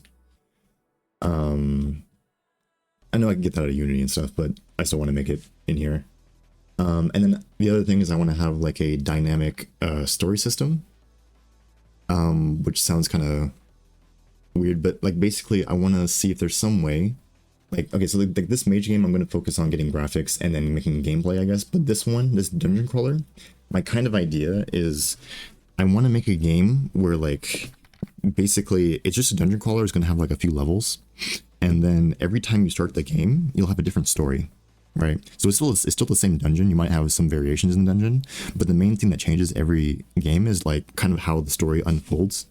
And basically, instead of having like one of those like branching stories where like it branches and then you have to like kind of figure out what each branch does, you just make different linear stories. So I generate the whole story from the beginning and then we just run through it. Yeah.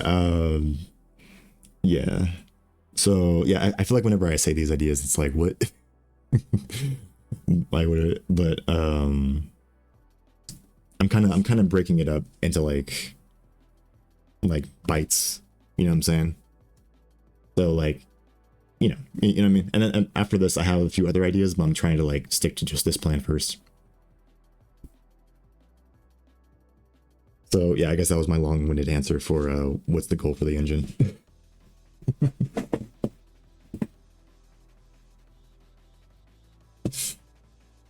Let's see. But yeah, first get a game working. That's the first part.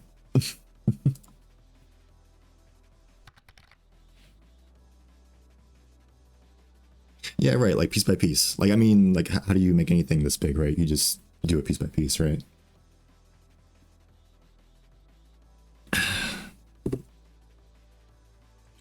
There's a lot of things in this engine that I'm not particularly in love with at this point, but you know, it is what it is, right? It does its thing, so it's the kind of the main thing. Okay, so yeah, we do delete the directory on confirm, so everything else here is garbage. Yeah, I think this is the whole pop-up, so I can just copy and paste this actually. So let's head over to let's see. What's the next one? That was delete directory. Let's do delete file.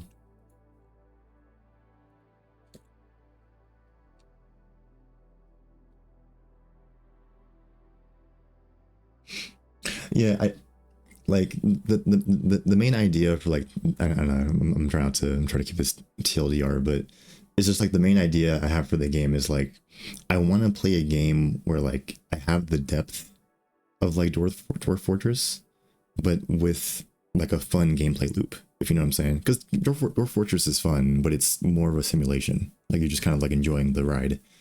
I want something where you can still kind of interact with the world. You know what I'm saying? Still kind of get that, but I kind of want like a compromise of both worlds, if you get what I mean. So that's basically my idea. Yeah.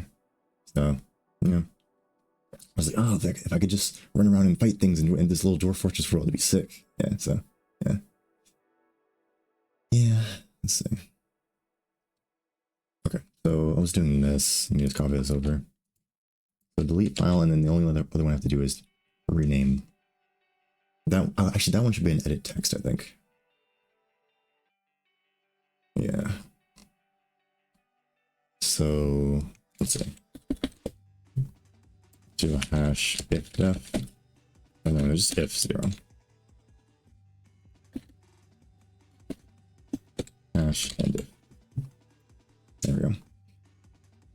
And then what is this one called? Delete file.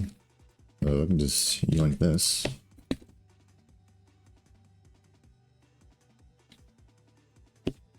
Initialize delete directory.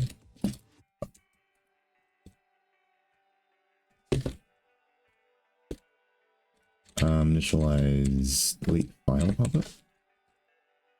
There we go. And then just take this find directory and replace it with file.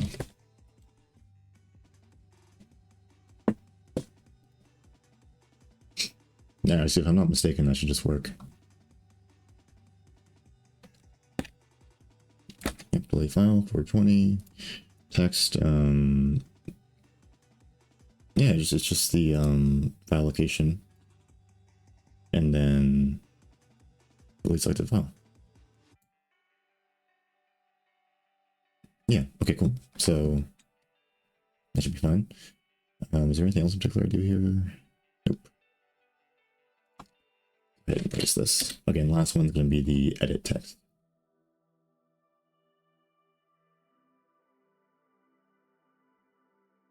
Or edit rename file, that's what I meant. And then I'll get this working in a second, where I actually trigger the pop-up. So, and this is the one I think that needed like a file buffer or something.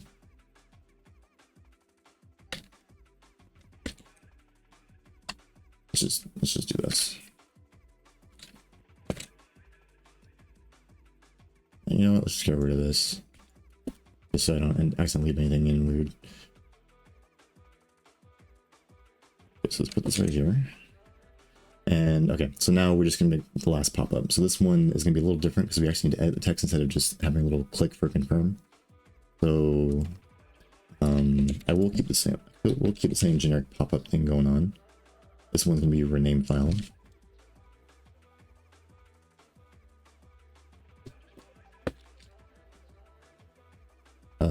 And then what do we want to do with the pop-up? Let's see. So here we're probably gonna want to edit text instead of this. So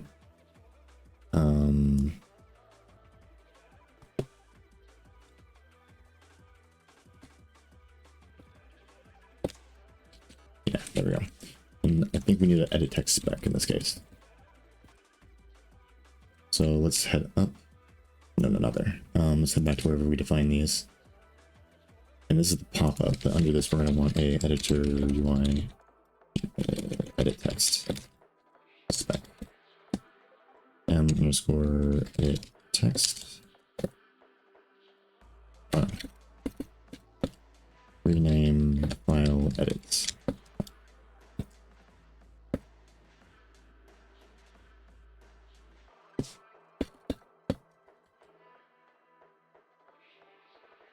Sure, why not? Why not? Alright, so let's go back. And basically we just need to initialize. We do prior or after, I don't think it really matters. Let's just do it after for now. So did I copy anything? Yeah, this. Label.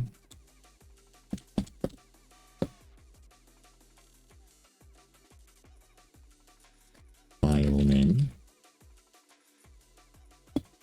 And rename.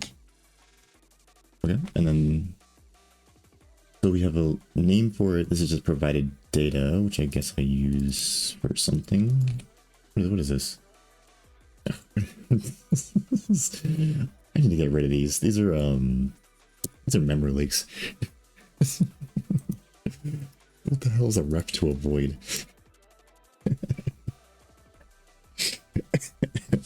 I mean, I suppose you can do that, but for some reason I'm treating it like it's actually gonna like release my memory properly.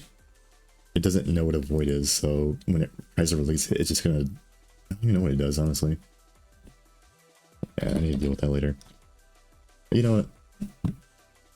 Where's my thing? That's a bug.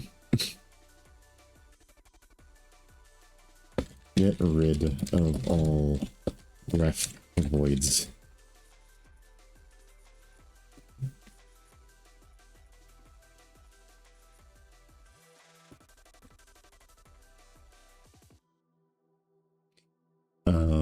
Current option. Start pop-up. Okay. So that's in the case that we're using pop-up. We're not using pop-up. Let me see the flag. Let me see what relevant flags there are for this. Okay, we can set it to be a pop-up only, and then we can set it to be indented. I don't care about either of those, so we'll leave it. Is this default anything? Yeah, it was just none. Okay.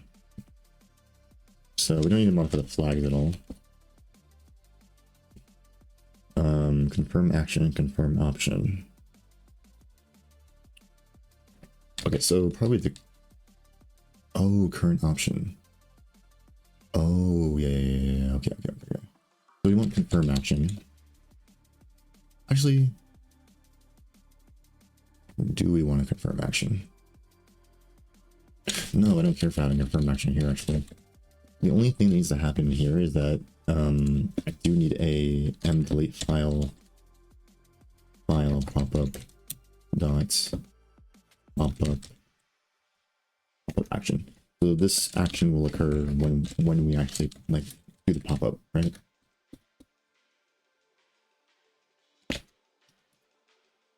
And I believe the way I do the edit text is, I guess we grab the file name and then we edit that. And then once we have the new file name, we provide the buffer. Oh, interesting. Okay, I might have to like modify this a bit once I actually compile it.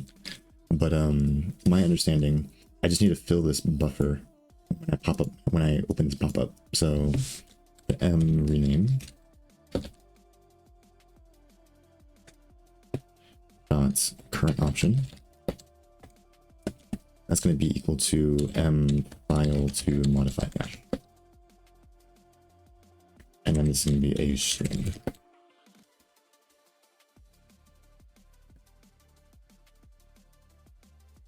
Oh, and it doesn't know what that is, so gotta do reference.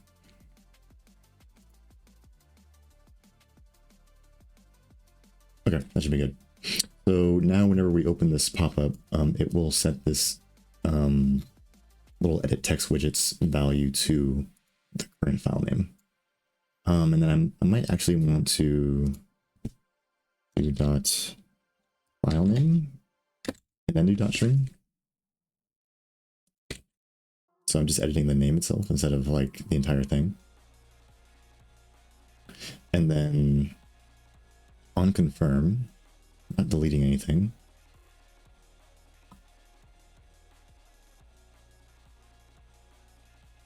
Oh, you know what? Wait, let's take out delete. Delete. That'd be a weird bug. We have to rename.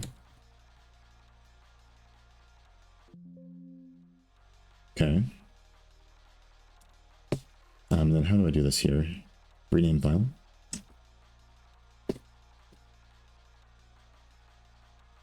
Okay. And then we just provide whatever the current thing is, and then we provide the new data buffer. And I think it should be current directory along with what is it called? Whatever's in the cache. So rename whatever we have in the edit text. This one. Current option. Maybe that's a string, so that should just work. Or maybe not.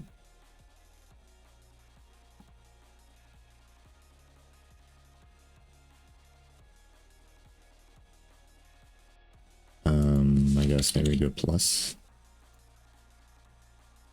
But yeah, there's no overload for that. So yeah, we're doing in what? Wait, what's wrong? No suitable user-defined conversion from std file path to string. Yeah, but doesn't file path have an overload for a slash with a string?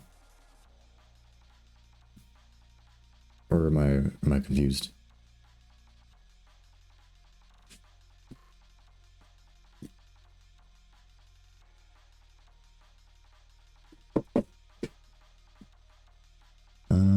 Let's see. Yeah, all this coding without checking if it's compiling is making me nervous. But I don't think there's any other way for me to do this. Well, there is another way for me to do this, but it'd be way slower. I guess. Oh, okay, no. I get what's wrong. Yeah. So we do this, not string. That's what we want. Yeah, there we go. Okay, I stopped. Because it wasn't mad that this wasn't working. It was mad that, like, the final argument was a file path. Yeah. Oh, wait. No, this assumes the name. Oh, okay. Never mind. So I don't need to do any of this, actually. Maybe I should have read my API. It's just current option. There we go. So on confirm, we rename the file based on whatever we placed here. And then pop-up contents, we set this to file to modify cache. String.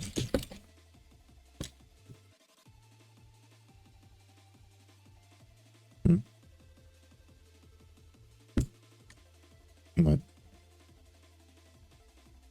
Oh, no, wait. No, we want the rename that. But this is the actual function. This is the actual, like, call to it. And now I'm just getting confused. There we go. Okay, so brain's working now. On pop-up, whenever this pop-up pops up, we fill the data of this edit text. This edit text gets displayed inside of the pop-up. And then whenever we confirm, we do the actual work of renaming the file. There we go. Okay. Makes sense now.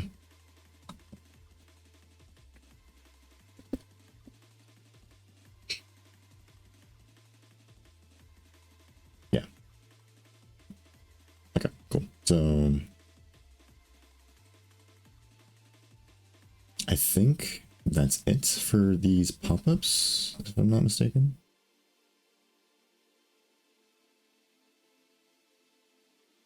Yeah, I think we're good on these pop-ups. So we can go ahead and get rid of all these.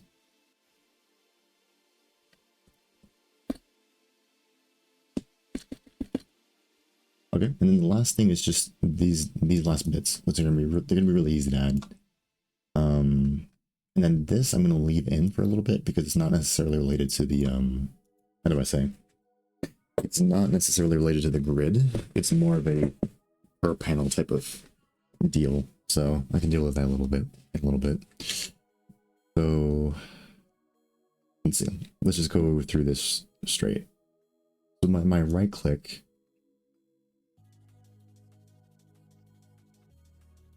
Okay, no, I think I get it. Yeah. So, oh, interesting. Yeah, create. Okay.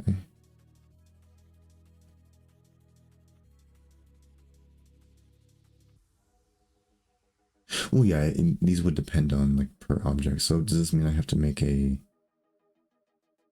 I might have to make a tooltip per like archetype, like one of these. Mm, I guess so.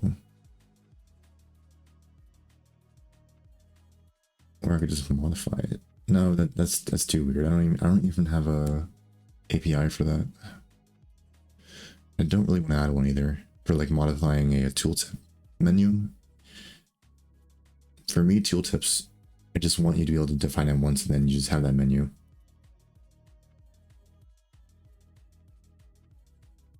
Yeah, my brain's turning into a little bit of mush for a second. Let me chill for a sec.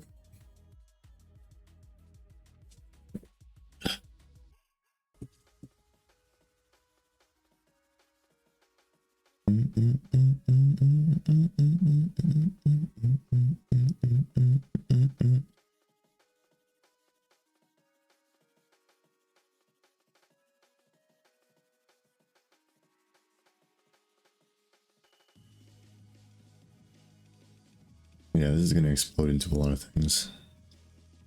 I can already see it. Yeah, we have this car buffer here. Huh.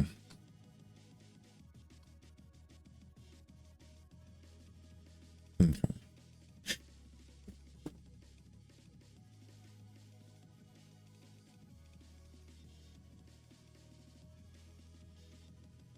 Alright, guess I have to bite the bullet. Whatever. It is what it is. So, basically, this is going to balloon out to like a lot of widgets. So the first thing I'm going to do is widgets.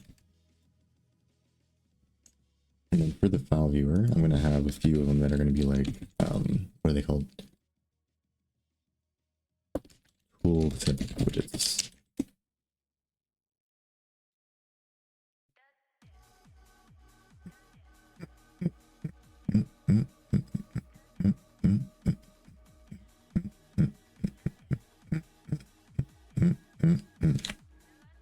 Okay, so editor UI, tooltip, neck.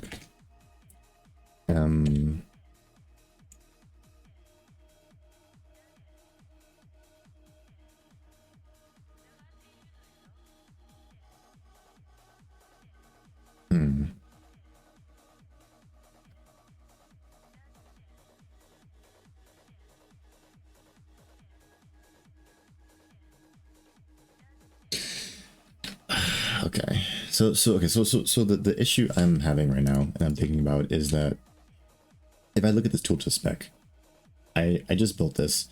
Basically, you have a tooltip, which is basically like this, right? It kind of defines this whole widget.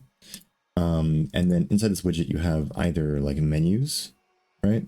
Or you have like these individual things. I don't know what I call these, but the ones that you actually click on, right? So these are the two things you can have in a tooltip, right? Got these little things too. It's kind of nice. But anyways, but yeah, okay, I call them. Oh no, yeah, I don't have a name for them, I guess. But yeah, basically you add a menu item, right? And then each of these like menu items,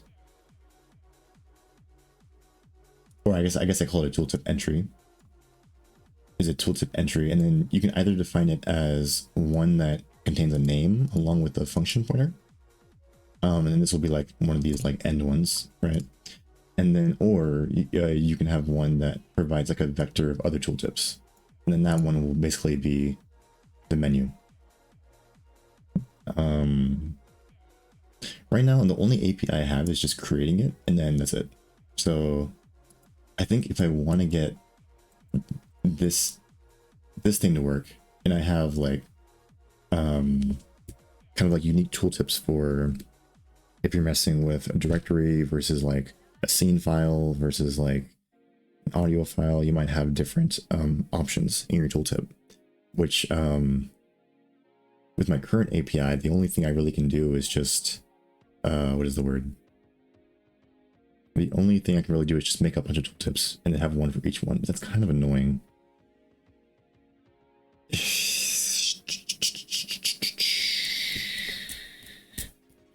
I guess I could just make this more flexible and then add more CRUD operations to it. I'm gonna have to modify it every... Oh. Yeah, I gotta think about that. So I kind of like how simple this one is.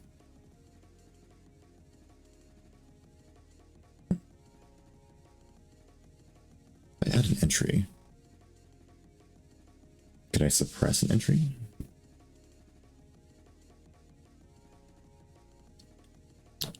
Or maybe I can optionally show some of them.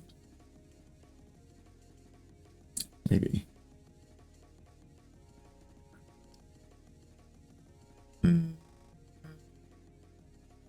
Yeah, I could optionally show some. That might be an option.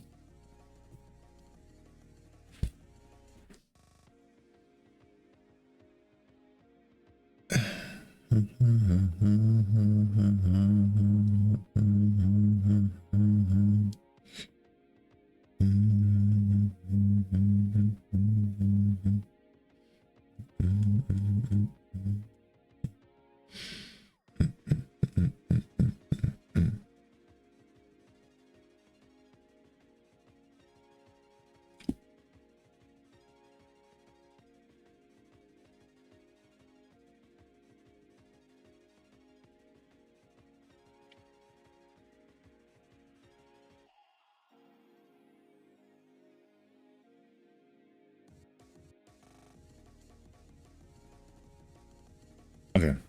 I think I might have an idea. One how do I define these tips entries?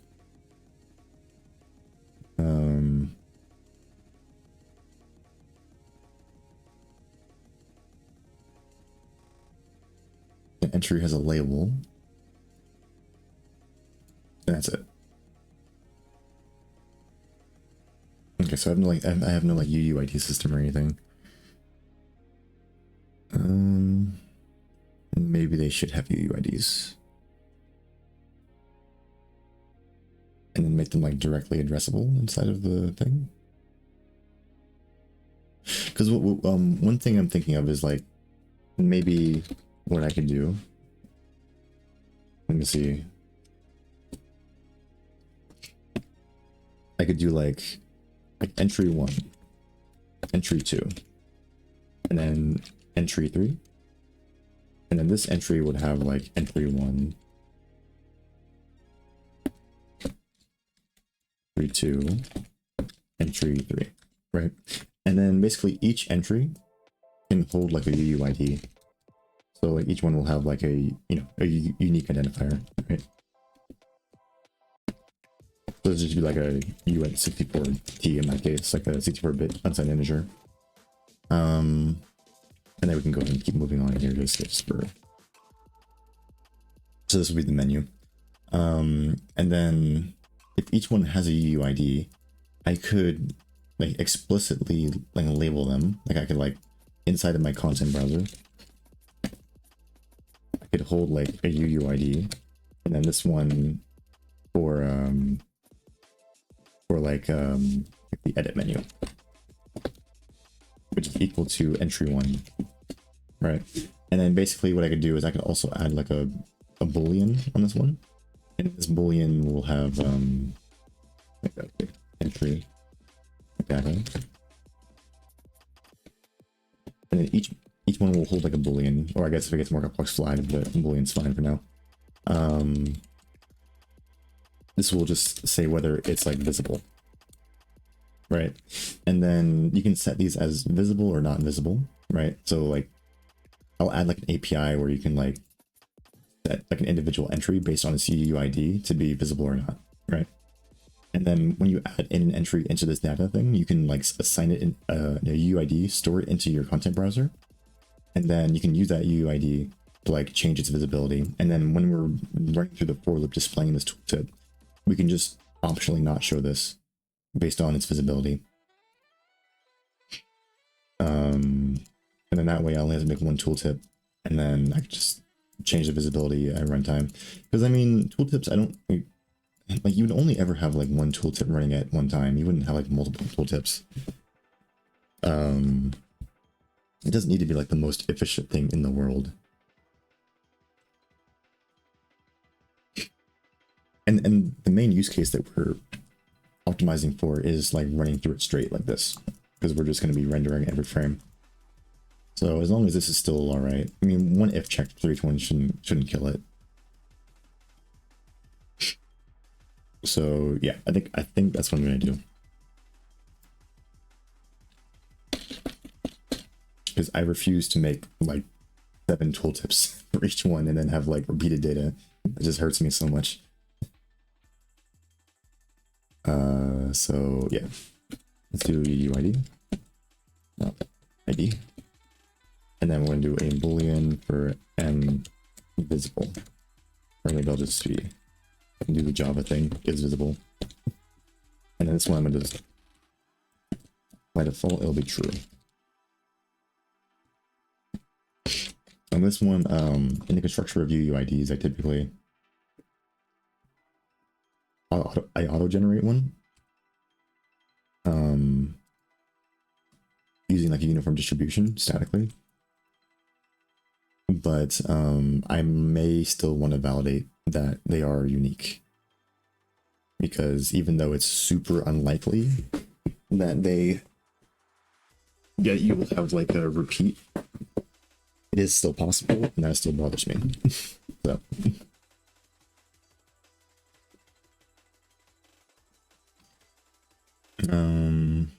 let's see. So the first thing, I think I do have this validation thing going on in the grid. So I can just join that. Yeah, because I have like ID. Right. Yeah, and I have a code like function like this where it checks if the ID is empty and it returns false, says like no, we couldn't add it. And then we just loop through everything and check if the ID matches anything. Otherwise return false, say it didn't succeed. And then return true if no duplicate is found. Okay, so I think I'm just gonna yoink this whole function actually. And let's go ahead and split this. So I can head back up over to tooltip. Spec. And then we'll just put this in private. I really shouldn't be calling these, I really should not be calling these structs, honestly. I should be calling these classes because I treat this more as a class anyways.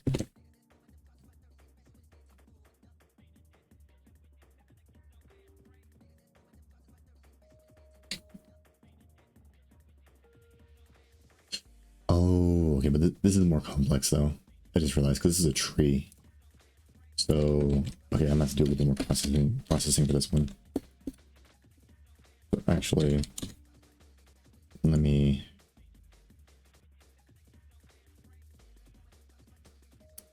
I might have to define... Oh, come on. I might have to define a recursive function for this.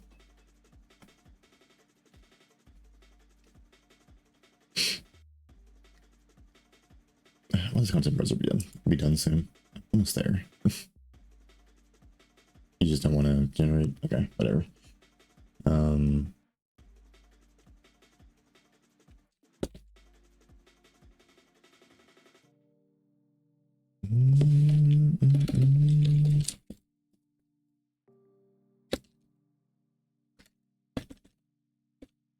Maybe not in the middle here. Do it like way down here. Yeah, let's just do it after this.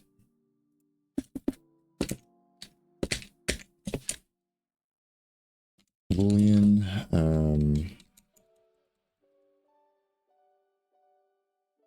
tooltip spec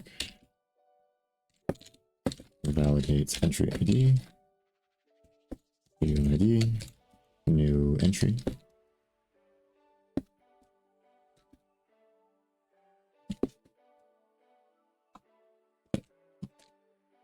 Okay. So ensure empty is not. So yeah, we always do this. New entry ID. So that's always false. Okay, and then yeah, we're gonna have to do a recursive function here. So we'll do. Let's go find this definition.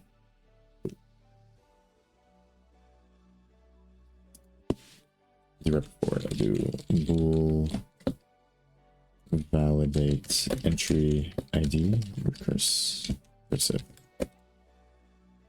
And then we're gonna returns boolean. We provide a UID query ID. And then probably need the SV vector. Tool tip entry. Go ahead and provide a reference. I don't plan on modifying these, so we'll just do const.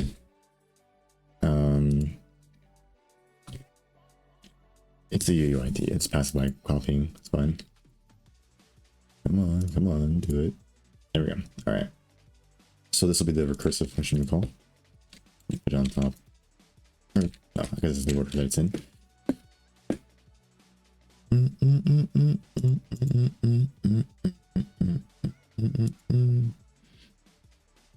Okay, and then basically we're going to be calling the recursive function here. So validates entry ID recursive. Then bool success is equal to this, and we provide entries,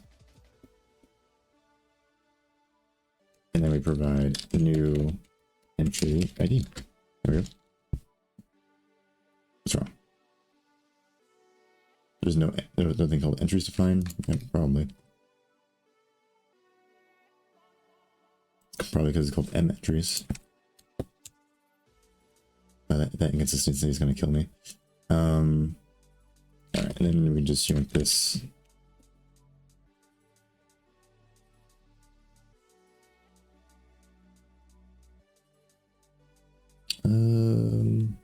Say if could just return this.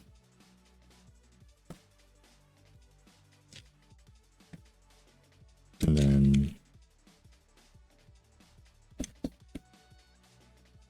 then here,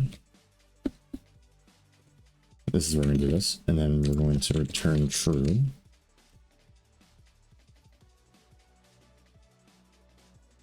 And here we're going to do the for loop. So here we're going to do, I didn't name it anything. We'll put entries. Entries. Entries. There we go.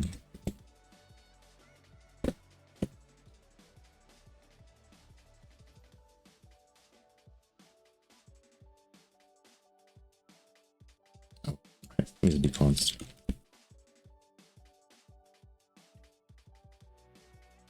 And it's not a written tooltip entry.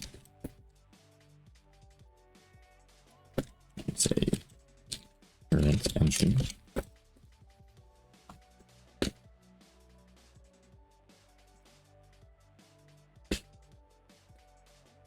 Did I just call it MID? Maybe I should call it an entry ID. Let me see.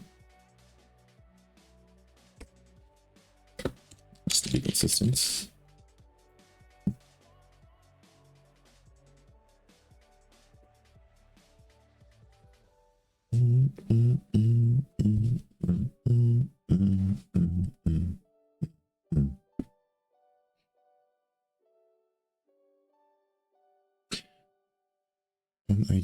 MID is equal to query ID. This one.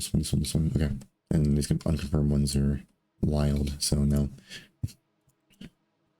Yeah, there we go. Okay, ensure that no ID is found in internal entries list. Yep.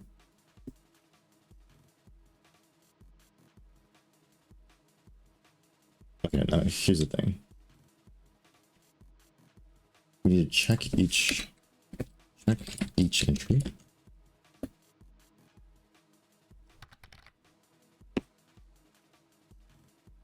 Yeah, that's tough. I've watched a lot of anime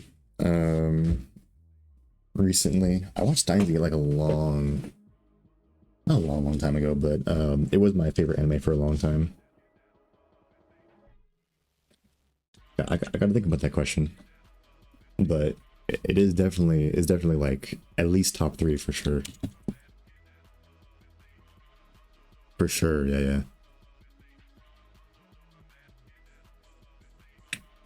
Bro, the way I don't know. Have you watched Steins Gate?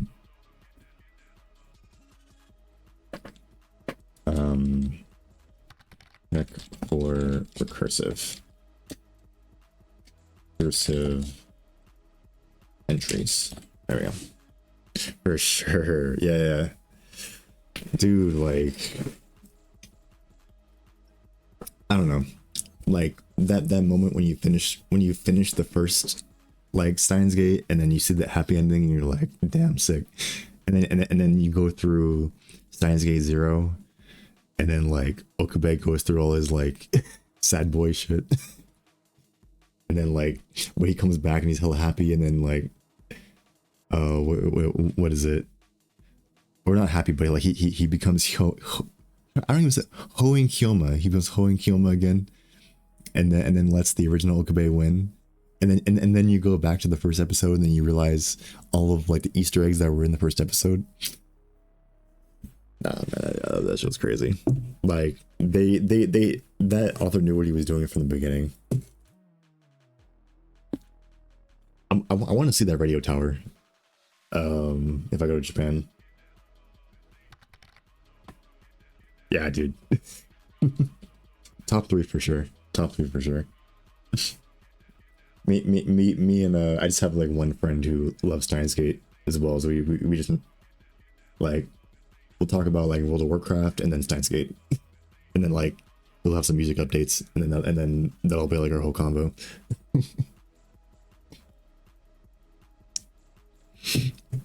Yeah, I think Steins Gate has like a new I think there's like a new game coming out right now. I think I saw the release trailer.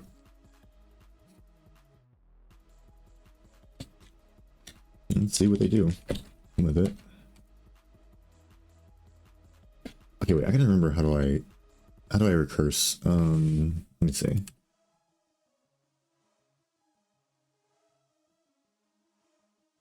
Tooltip entry. I think okay, let me get rid of this. I'm getting confused now. Okay, tooltip. So we go through each tooltip entry, and then we have SZ variant, entry data, right? So we just want to check if we have this variant.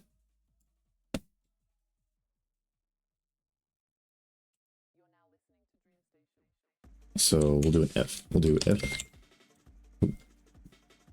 What's that? So you prepaid owner sent you some what? Oh, okay, for sure. But yeah, the stream is going to be probably going to be fairly uneventful for the next like week or so, because I'm just doing like cleanup right now. I do plan on hopefully finishing this cleanup stuff by like maybe like mid next week. What was I think it was ST vector or something. So yeah, I plan on finishing up the cleanup like mid next week, and then once that's done, I'm gonna start adding some levels to Pong. And then after that, I just need to do some like network cleanup. And then yeah, Pong should be done, and I can get on to like more interesting things. I was having a lot of fun with the AI one, so. But yeah, this is just the cleanup streams, basic stuff. Gets.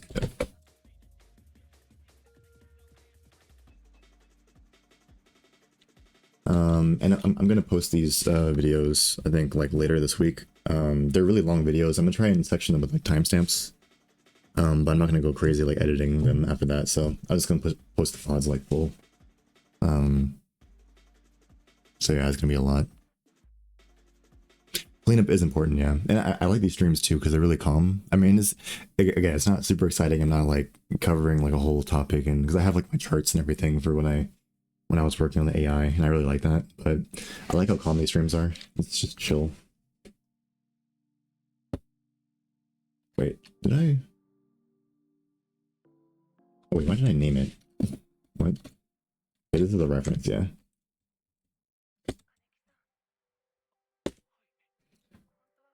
But yeah, cleanup streams are necessary for sure. Okay, we're gonna do a reference of the current entry dot. Wait, what? Entry ID, entry. Am I missing something? Wait, hold on.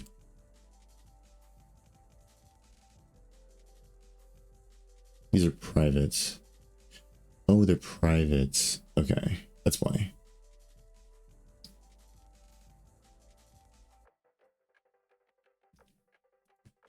Okay, so I'll probably do a friend class tooltip spec. It's not a class, it's a struct.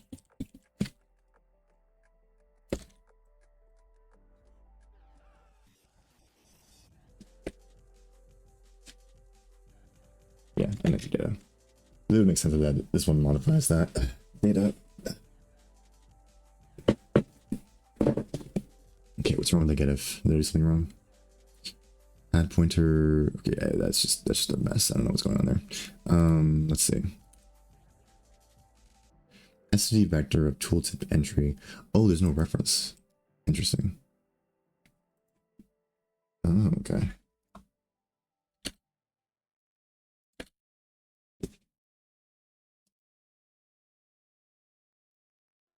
No, he's still mad.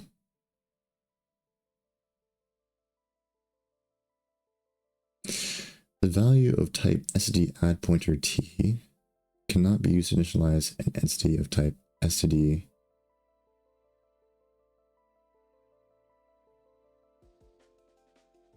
allocator.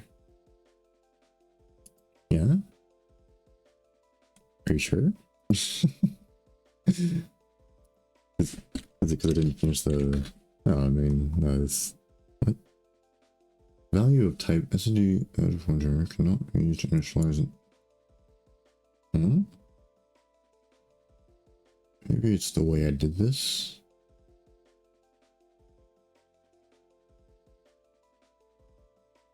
Did I do my SD getIf wrong, maybe?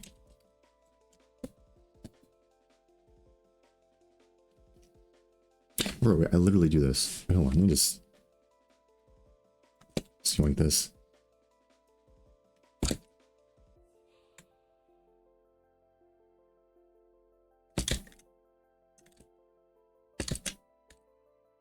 What's the difference?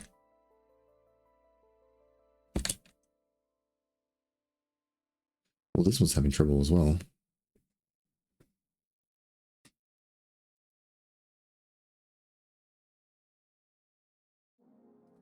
Oh, okay. Yeah, I don't know. I understand why. Yeah, let's get rid of this const. Because it's like, why are you trying to get... Yeah, I always forget const does some weird stuff. Okay, now it works. Okay, there we go. Sub entries list. Okay, and then I'll do graph. And then I don't want to deal with this the way this is such a weird thing to deal with the way it is. So I'm gonna do sub entries vector tooltip entries. Okay, I'm gonna do a reference this time. Sub entries list equal to dereference of the sub entries list.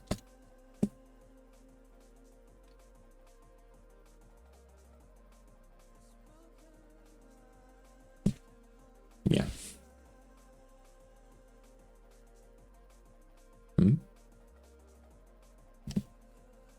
It's definitely a dereference. No, I gotta look at how to do that again. std get f. Oh, did I just not even bother? What? So it's just not liking me right now. No matches this operand. The pointer. What are you talking about?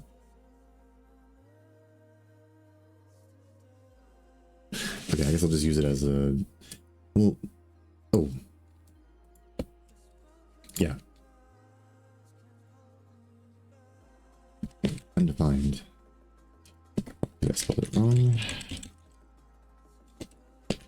Alright, come on. Okay, there we go. Cool. So now I can deal with it as a reference. Okay, cool. So now we want to validate entry ID recursive. And then we provide the sub misspelled entries. Sub entries list. And then query ID. Query ID. And I keep misspelling it.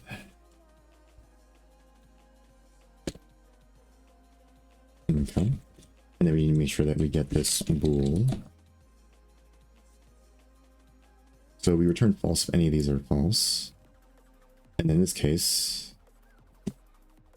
I'll just say bool success is equal to this, right? And then if not success, because all we're really doing is just trying to evaluate a bool, return false. So if we go through this whole thing and when somehow we return a false because one of these returned false, then we're just going to throw it back up the recursive chain just directly. But if it's not, then we're just going to exit out and just continue the for loop. So, okay, wait, let me make sure this all makes sense. Return true. No invalid. No duplicates aren't found inside menu. Okay, cool. So validate entry ID. First we check if it's empty. We're like, okay, it's not empty, so I'm sure. Then we start validating. We run this with the current entries list. Throw in this list, right? And then we're going to go through this entry list. For each entry, we're going to check first if its ID matches. If it does, return false. And then if not, we're going to check if it's a menu and then recursively check all of its lists, right? And then, you know, continue recursing it. And the only information we need to pass back is just this boolean, so we're good. And then we early out here, and early out here. And this will only be true if we go through this entire for loop and nothing just duplicate. And okay, yeah, I think it's fine. All right.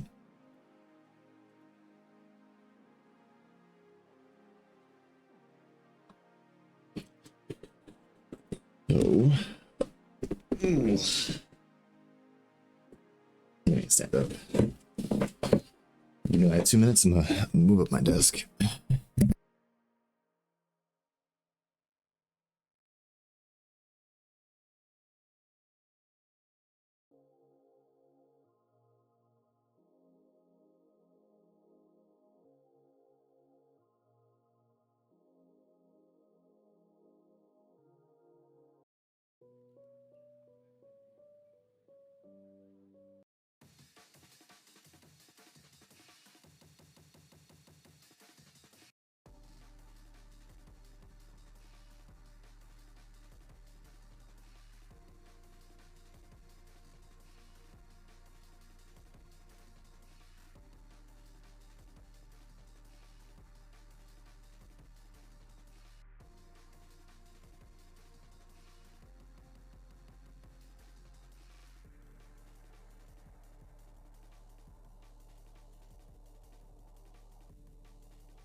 let's see.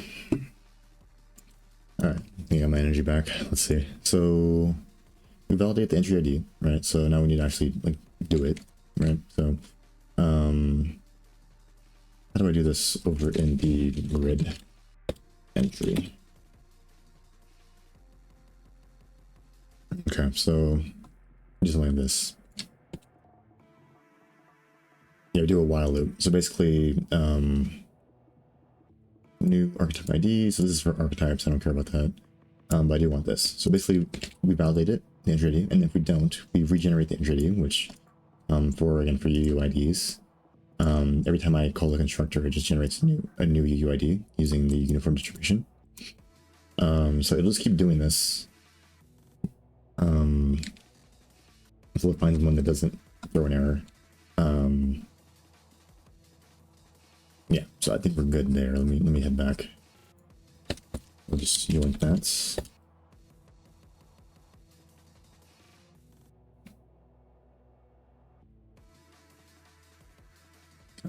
Yep, so we'll go ahead and validate. Ensure valid label is provided. Yeah, that's probably a good first thing to do. And then we're going to validate the new entry dot. What's wrong? New entry dot m entry ID must be a modifiable L value. Is it not? It's not. It is not a modifiable L value. It's just a L value. Okay. Yeah, so we need to modify this. So validate. Okay. So yeah, this should make sure that we have a unique ID. Ooh, but the only thing is, yeah, if we generate a new one here, then the one that we try to use in the menu is going to be invalid. Let me think. Maybe we have this like SD move thing, so I was like, yeah.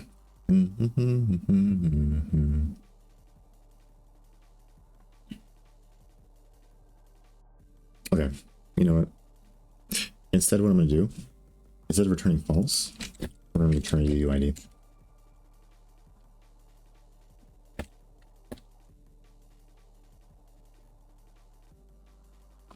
And this one, we're going to return a K empty UUID. I think that's how I define it.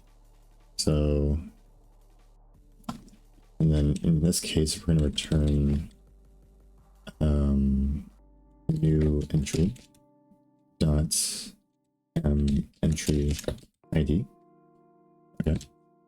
And this is fine here. This is not fine, so I got to figure out how to do this, because once I start moving stuff, if I try to read it here, it's gonna explode. So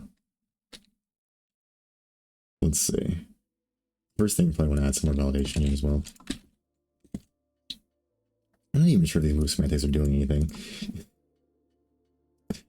But whatever.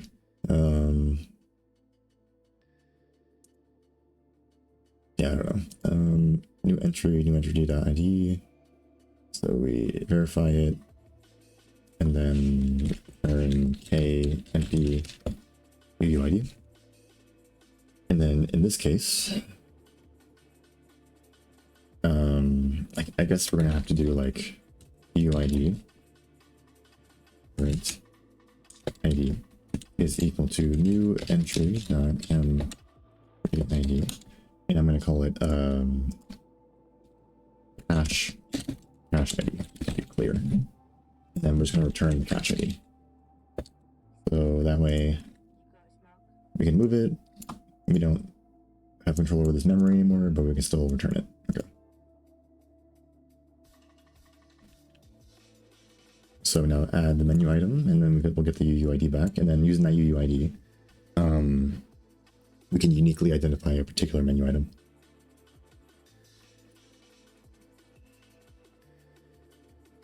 And the only other thing, right, is that now we need to handle this visibility thing. So the first thing I guess I should do is go up to the tooltip one, and then of course, this is a recursive function. So go here, and then basically,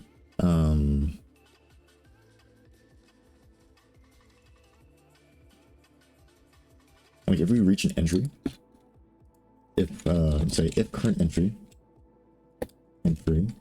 that is visible. So if it's not visible, we just continue. Don't do any processing, don't do anything. And I think that's fine. We don't have any like per object thing going on here. Yeah, so we just continue and then just ignore that one entirely. So ignore entries that are not visible.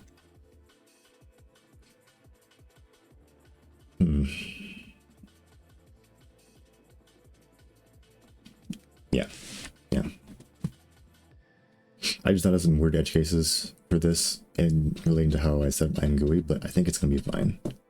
Because yeah, I don't see that ever happening like in the intended code. So yeah, no, I think we're good here. I don't think there's any issues. So now that this works, we need to be able to like modify this visibility.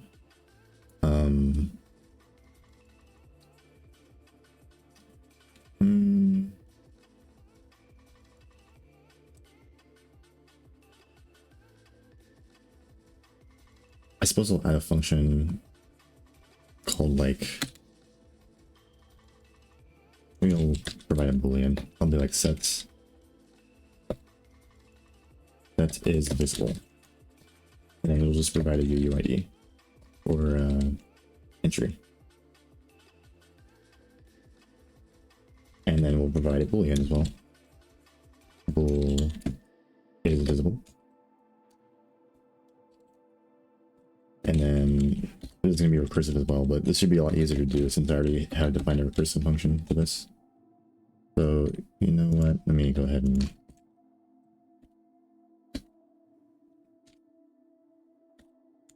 see if this will generate.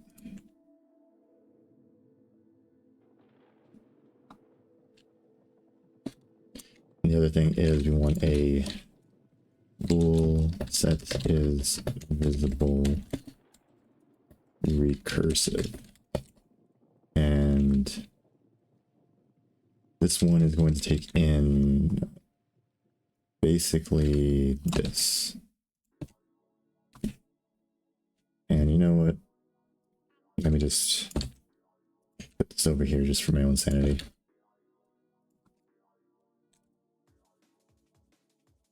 And then here, put bool is visible.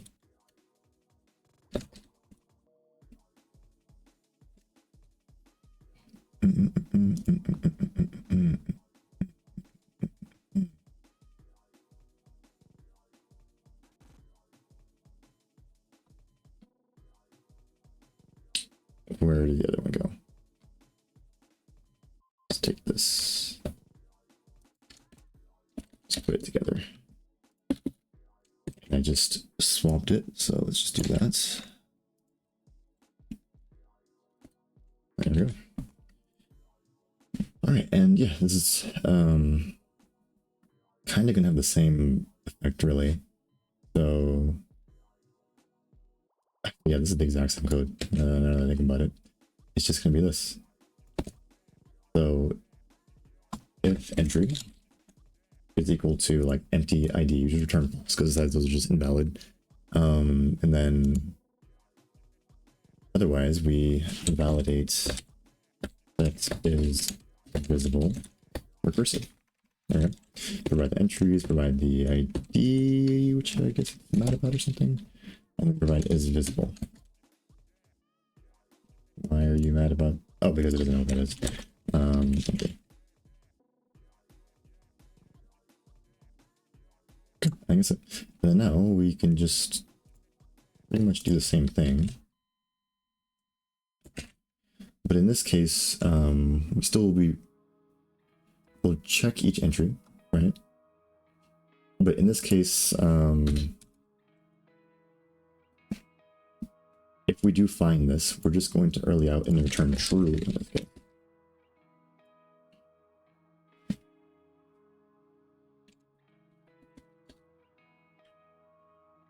And then if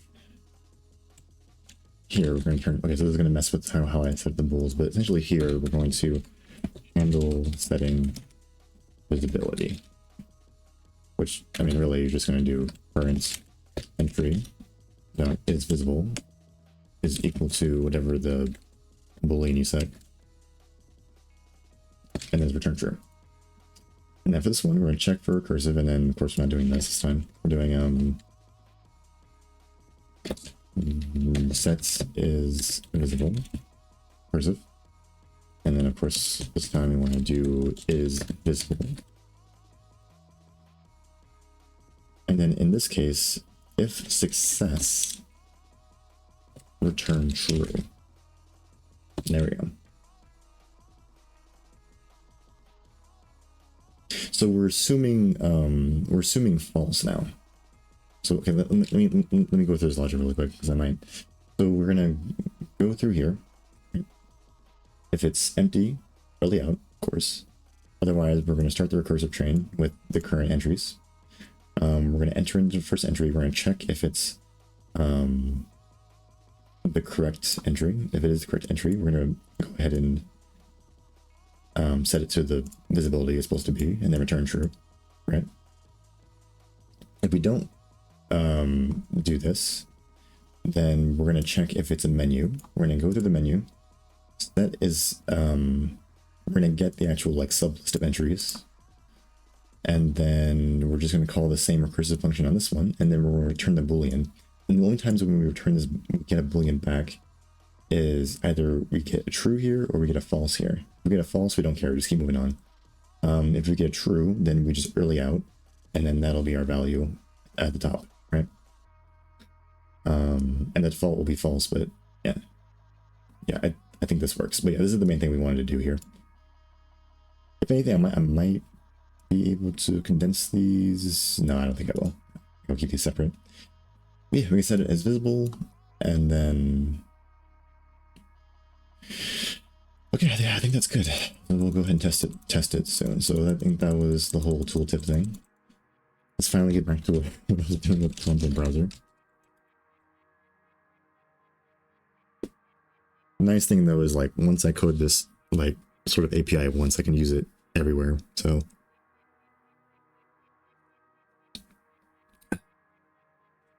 not necessarily lost time.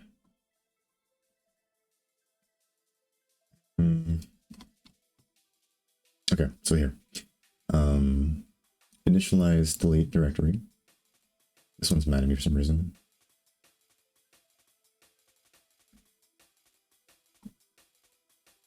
Delete file pop-up.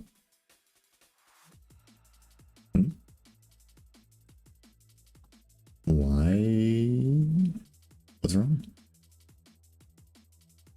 M delete file pop-up is not right. M delete file. What? It's okay. Ones are just being weird. Oh no.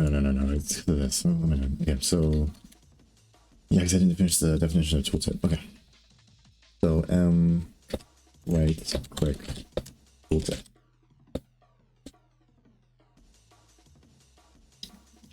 There we go.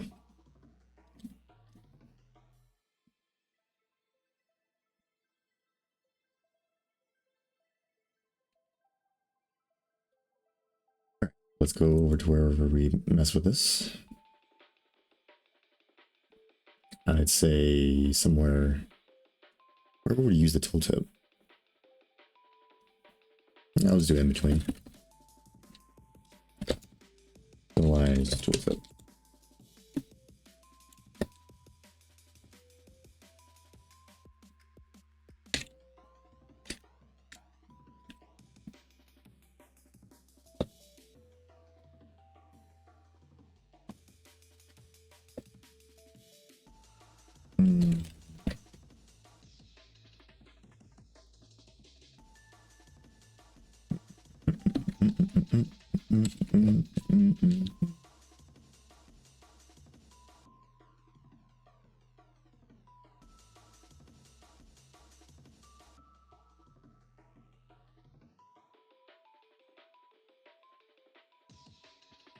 Click tooltip. So set is visible, tooltip active. What is this?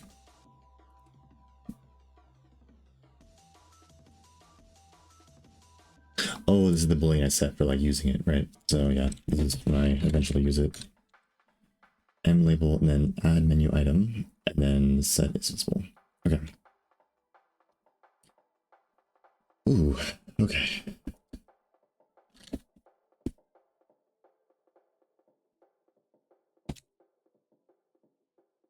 Okay. I think I need another break. Brain's turning into mush right now. I'll be back in another 5 minutes or so.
Ooh, okay. I am back. And I think I thought about how this is going to work here, and I just had one last change. I want to make sure the tooltip API should be real quick. Let's see.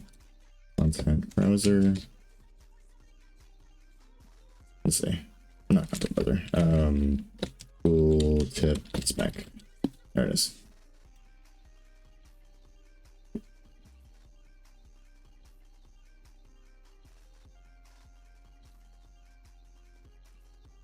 So I'm just gonna set this as like an additional boolean. Maybe I could start just adding like flags or something. I don't know. But one more thing I want to do is it's an option for set. How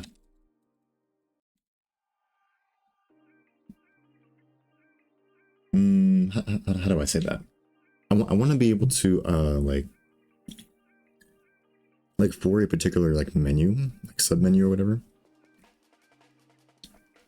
I want to be able to like set all of them at once, like just like clear, because I think I'm going to use that right now to be either visible or not visible. Because if I set the like the hierarchical, where do I do this? Like if I set this one to like not visible, these are still technically visible. They're not going to be drawn, of course, because it's just going to skip the section, but they still have the visible flag, right?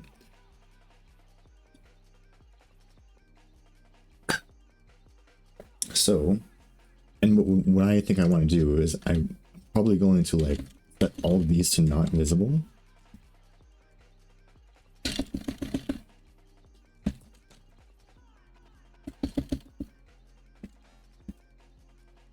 Right. And then I'm going to set like one to visible. And then when I switch over to like another, how do I say? Another type, like I have options specifically for audio, and then I have options specifically for, what is it called? I don't know, like textures or whatever. I have like specific options for those. Then I can just do one call to clear all these. And then I can just make the ones visible that are relevant for that particular one, right? So less going crazy trying to like, what is the word? Manage all of them and like go back and like try to keep everything like just do a clear, or do like a set all, and then you can just like get the ones that you are worried about in, and then call it a day. It's a lot easier for my brain to wrap around. And also, this only happens once when you right click, and then it just stays that way. So it's not like it's doing every frame. So I don't know if I want to set this as like part of this function, or if I want to set it as like an entirely separate function. Set is visible first. So set is visible. Let me think.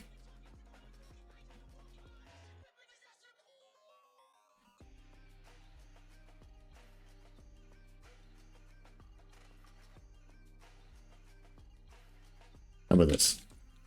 I guess I'll make it a separate function. Set children visible. I'll do set all children visible. And I'll do this. And it'll be the exact same thing, but it'll be a separate function. I think that's a useful API, to be honest. Sets all children, and I think that'll be it. That's the only other thing I need here. Visible, recursive. So it's the exact same thing. So I can go here. Let's go here. Actually, let me just join this. I'm just gonna yoink this whole thing. Paste it, and then it sets all children visibility, maybe.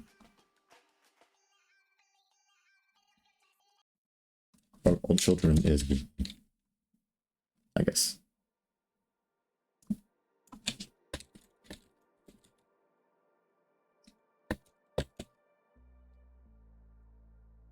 What a function name. All right, let's see. I don't really care if my names get like really long. Honestly, I'd rather err on what is the word? I'd rather err on things being way too long rather than things being confusing to read, or like not understanding what it is from like that. You know, I'd way more prefer that.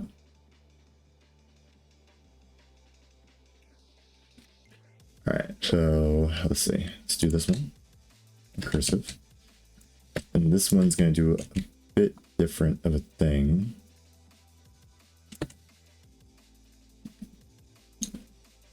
The first thing it's going to do is check each entry, right?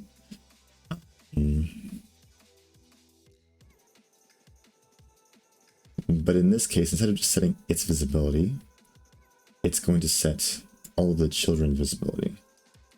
So first thing I'm going to check is if we find the particular entry. Cool. Now that we have found the entry, we need to make sure that it's a menu. So we need to do this.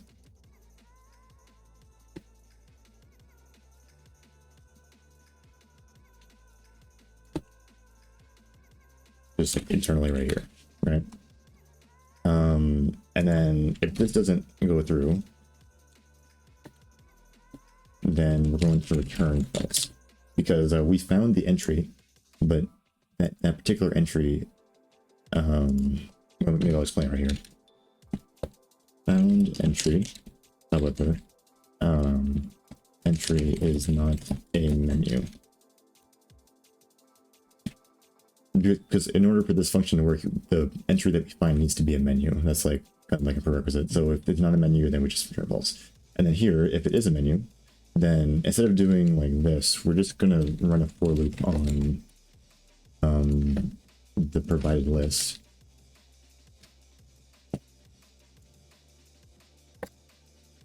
List.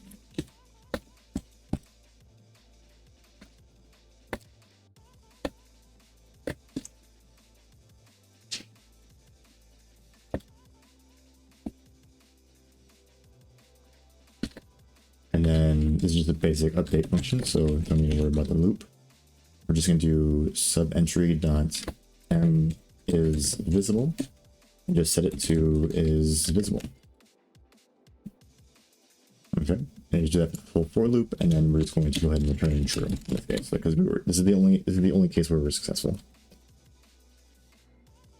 So if we find it, there really is only two possibilities. Either we have a menu and then we're able to set them, or we don't have a menu and then we just return false. And then if we don't find the particular entry, we want to just continue, and then we're just going to check for each entry recursively.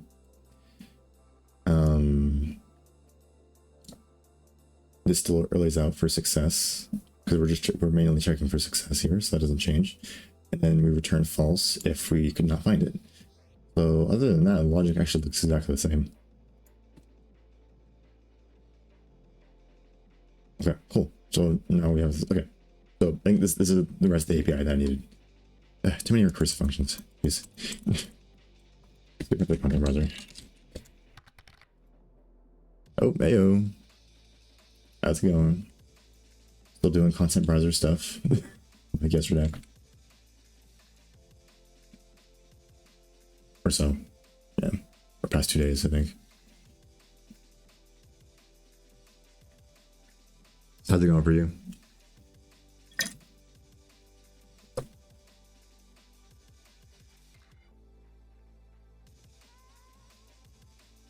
Where do I put this one? Okay, I'm gonna delete this one. Oh, like recently? This week or so? Yeah, we should post a link. Take a look. Hell yeah, dude.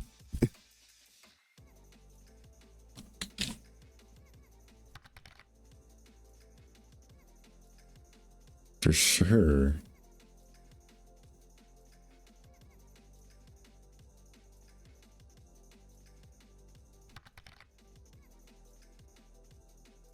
No, no. I mean, we're all just kind of working, getting towards it, right? Don't worry. I get it.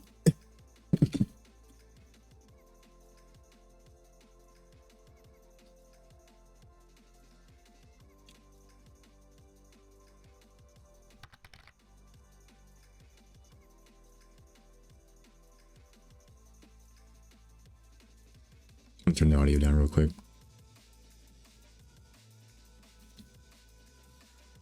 Oh, that's sick though. It's, I mean, like I like that it's like consistent though.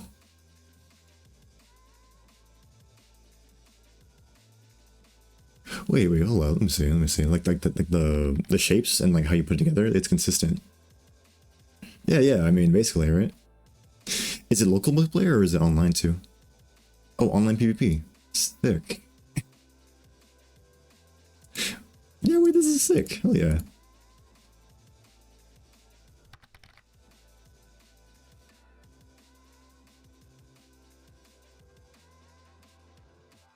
Planned release date. Game for sure.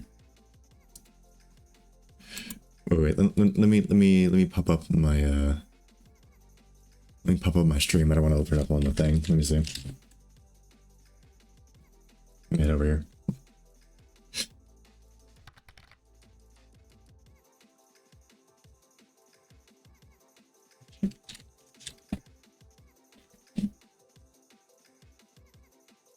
Okay, Steam page, let's go. All right. All right. I got you. So it says November 13th is when the official.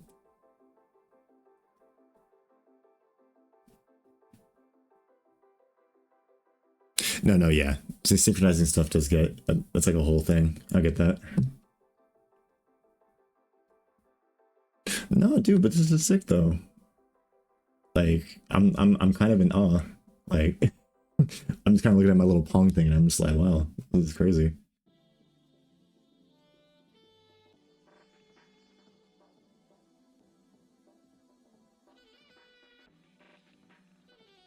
Hell yeah.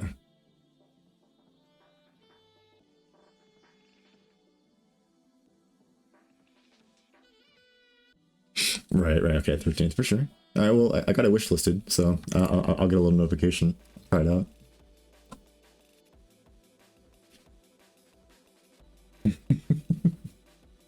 Yeah, you gotta have a little bit of that. I don't got Unity. I just have more engine pain.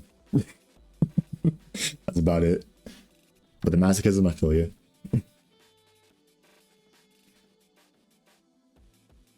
I mean, most of my stuff's just tooling. If I'm gonna be like completely honest with you, like I'm kind of jealous of you because you're actually doing like design stuff and like, I mean, you said you mostly did like synchronization for the networking, but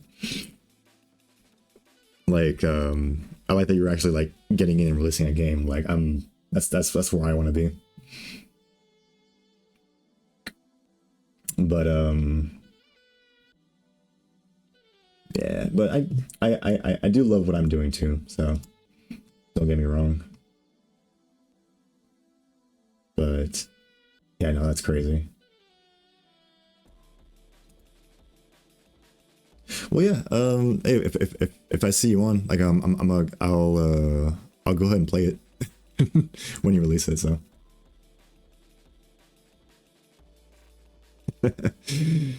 Right, grass is always greener, right? Hey, we'll both get there, right?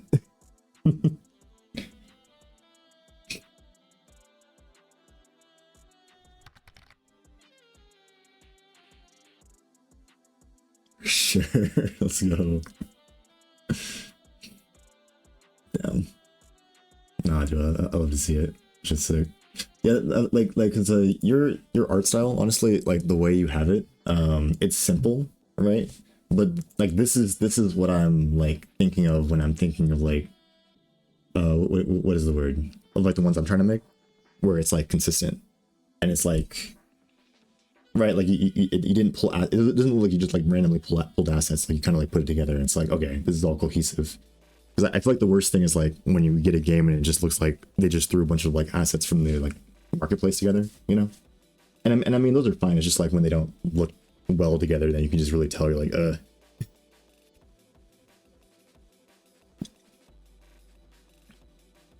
But yeah, I have a show. Yeah, with the color palette, I feel that way about like my editor. Like I wanted the color palette to be like just right. You know what I'm saying? So I was looking through some color palettes online.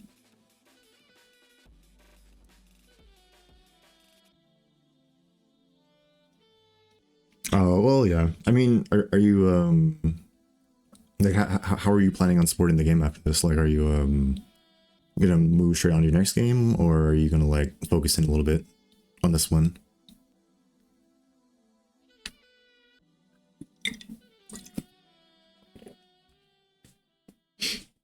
I mean, obviously you're finished, but I'm saying like if there's any bugs or any new features, new content you're gonna add.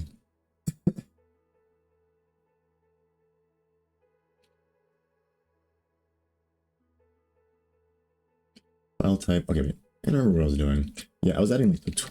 Yeah, let me see real quick if I got this. Tooltip. Bruh. Bruh. Okay, here it is. Yeah, this one. Right click tooltip. There we go. Oh, so I gotta think of all the situations where I want to like modify this tooltip.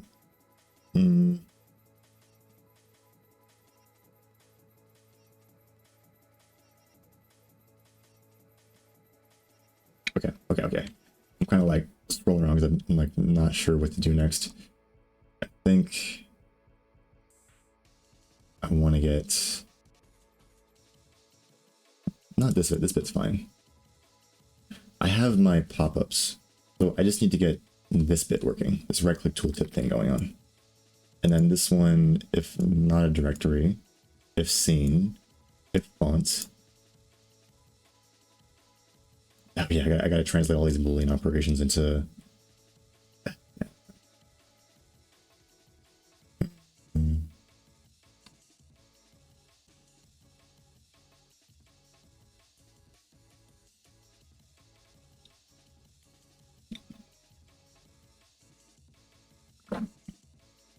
Yeah, I feel that. Please give job.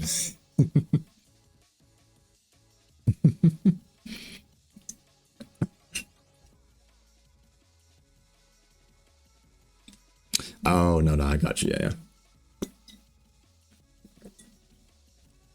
Well, that's cool. I mean, yeah, like this.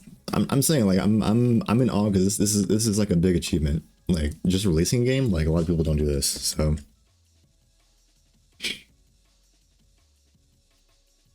So I mean, like, yeah, like you're already kind of like ahead of the curve in like a lot of ways, honestly. You said a pointer, like C++ pointer, like this. You're saying the int pointer?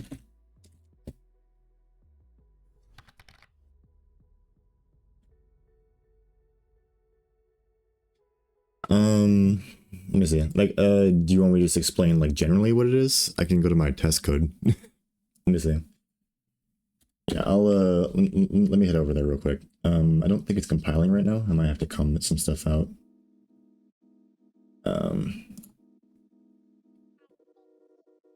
What do I? Yeah. Okay. You know what? Let's do this. Hash if 0. That's gotta make sure my thing still compiles before I start showing you. Hash end if. There we go.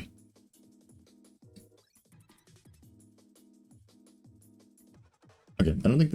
Let me make sure this thing compiles real quick.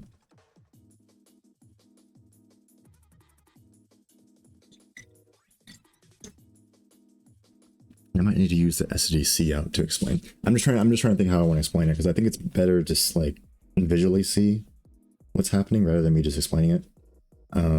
It's not too crazy. I want to show you like the memory and how it's like actually occurring. Well, I guess it'll take a while to compile. Let me head over to the test code. Testing panel.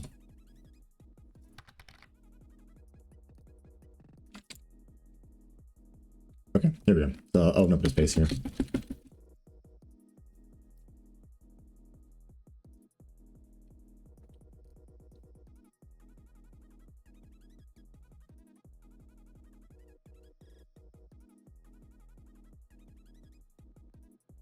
How do I get the value from that? Right. So I remember I watched a video, I think from like Cherna or something a long time ago, that I think he explained like what pointers are. So like Java and C Sharp, yeah, like basically they handle it in a way where it's like you just kind of have to have the type, and then all of like the semantics of how it's handled is kind of like done for you in the background, and then the garbage collector kind of deals with a lot of the memory management, so you don't really have to think about it too much. And I guess they're like complex structs and complex objects are kind of like just references, if I'm like understand. I haven't done C Sharp and like Java in a while, but from what I remember, yeah, something like that. It's just like in C++, it's just you're more explicit about it, but it's pretty much the same thing. So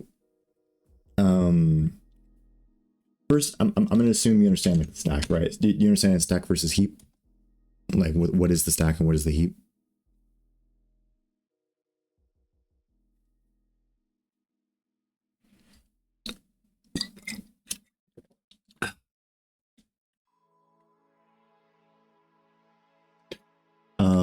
Well, basically, if I do like a, yeah, you got it. Okay. So basically, if you have a struct, right? So if I have a struct called object A, right? And then object A has like integer, like first int, second int, and then like floats, first float, something like this, right? Somewhat complex object, not really, whatever. Basically, if I instantiate this object here, we're gonna like put the memory on the stack. So if I do my first object here, right? When I place it like this object is chilling here on the stack, so the memory is sitting here on the stack, right?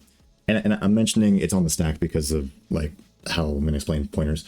So basically, I know now that I can reference this data directly and then like modify it, because it's directly available right here. It's on the stack. So my first object is equal to I can do like dot first float, right? And I can set it to like something. Okay. So the first thing about pointers are essentially, they're just memory addresses to like a particular location inside of your how do I say, inside of your application. In this particular case, I could get a pointer to this object A. So if I do object A pointer, oh, link errors, and those are fun. I'll deal with that in a second. Basically, okay, if I do a pointer, like this is what denotes a pointer in C++. There's other like more complex ways of like describing pointers, but this is like the basic like C style of pointer, right? So let's say my first pointer. Right, and then basically what I can do is I can reference a particular location in memory, right? The memory in this case that I'm going to reference is this stack memory right here. So in order to get the like the address of this, I have to use the reference like this thing as the ampersand or whatever, and then you provide this first object, and then essentially what this ampersand is saying, it's saying, hey, give me the memory address of this object, and then I'm going to store that right here. And again, just to reiterate, the pointer is just a memory address, right? So it's essentially like now here I can essentially reference this, right? I can reference this, right? But this just exists as a reference to this, right? Because of like this assignment right here. But the thing is, right, like this particular, okay, so now like using this like reference, I can like modify the memory of this. So I could do my first pointer, and then basically if I do this is called the dereference. So this gets a reference and this dereference. So this gets the reference from an already existing like object, and this dereferences it. So it goes, basically, I'm going to go back to like referencing this in particular. So after I do this, I can sometimes I have to do like parentheses around it to get it to work. It just depends on like how you did the stuff. But now I can like directly mess with the memory. Is equal to 2.0 is there, right? The normal way that you usually mess with these things is you use an arrow. Oh, sorry. My first pointer, and I use an arrow, and then first float. And then what this does is it essentially like skips this whole thing, and then just goes straight to just modifying the memory underneath. Yeah. So I mean, I'm just explaining like what it is like physically. So where you would use it is exactly what you said, to pass data between functions. Because the thing is, like, if I had a function, right, that took in like this object, right, like use the objects function, right, and then I do this object A object, and then I don't know, return object. Oh no, I don't return anything, but I don't know, maybe I just like do object dot first float is equal to 2.0f or 5.0f or something. What did I do wrong? Sometimes I probably because I forgot to do this, right? Yeah, okay, that's fine. Sometimes I get confused about that. So basically, if I just straight up did this, right? What's actually like if I call this function right here with this object, I did my first object, and then I called use the object with this. What's going to happen is in this function call, right? We're in this current stack frame for this function, right? We're going to pause in the stack frame. We're going to like, okay, we're here in the stack in this location. We're going to open up a new stack frame for here. And then in the stack frame, it's going to contain this, right? And essentially what's going to happen is we're going to make a copy of this. Yeah. You can pass by reference instead too. Yeah. And it's basically the same thing. It's just you can't. It's weird. It's like a C++ thing. It's the same thing. It's the exact same thing. Like you could do both. Typically people pass by reference, right? Just because it's easier to read. Because passing by pointers is more of like a deliberate thing. Neither of them is like more efficient. Neither of them is better. They just do the same thing in a different way. If you get what I'm saying.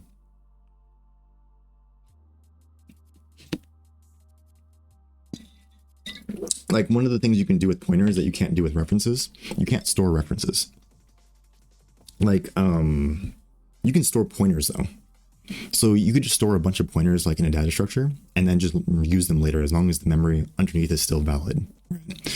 But you can't do that with references. Like you can't have like, I mean, I suppose technically you could, maybe, I don't know. I never tried it because it's kind of silly. If I do like object a reference, maybe you can. Yeah. But the thing is like I think you can do this, but like you can't like instantiate it or something. Like, or maybe like you can't like value initial, like you can't like initialize like this, I think. Or maybe you can. I don't know. There's really weird semantics going on with this, right? I don't know if it'll be like the compiler that'll yell at me or the linter is just not, but one of the things that you really can't do is like, say if you had like object B, and then you stored like a reference to object A. You technically can do it, but the thing is, it's going to mess up like initialization of this one, because now like you can't initialize this unless you provide this immediately. If you don't provide this immediately in the construction, this thing will refuse to construct. And especially if you have this in like a big data structure and things just get initially created like in data structure, because there's a lot of cases where that happens. The data structure will just refuse to operate. It'll just be like, yo, like, what are you doing? You could, but you can do a pointer. So you can store things as pointers and then like store this data later. And then this by default is just a null pointer, like, which is just like, it doesn't reference anything. And then it's just fine.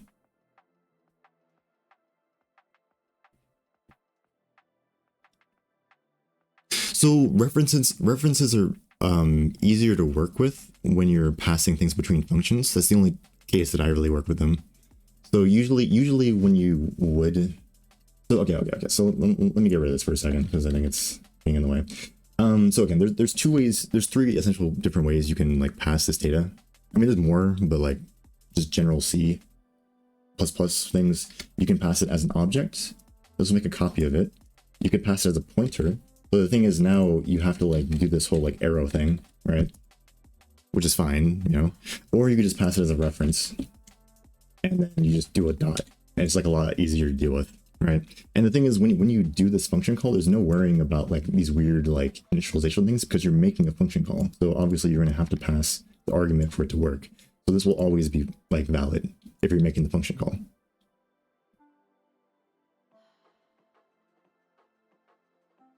So I mean, yeah, so basically like it's just like this just makes it really much easier to deal with the object when it gets pulled in here, right? Because you can just do dot and then that's it. But it does the exact same thing as a pointer. Yeah, but again, you could use a pointer and just do the arrow operator if you want. Like it's up to you. It doesn't matter. What do you mean like or dereference? Like yeah, or like yeah, I don't know. So I mean that's kind of the basics of like pointers. There's things like smart pointers. There's like I don't know. There's different ways of like dealing with data when you're like interacting with things. Oh, or you're saying, or you could dereference it instead of using like an arrow. Yeah. So like one thing you could do initially, and then like, you might have seen me do that actually in one of my function or where is it? I literally just did this inside of my I think my tooltip spec. Where is it? It's in one of my functions. I think here. Yeah, here. Because I'm using like a SD variant, which is essentially like, I don't know if you dealt with like unions at all. But if you have, that's what a variant is. But it just checks what type of the variant it is, and then if it's the correct type, it returns you a pointer. But I don't want to deal with this as a pointer, so I just grabbed it as a reference. And then now that I have it as a reference, I can just deal with this thing directly.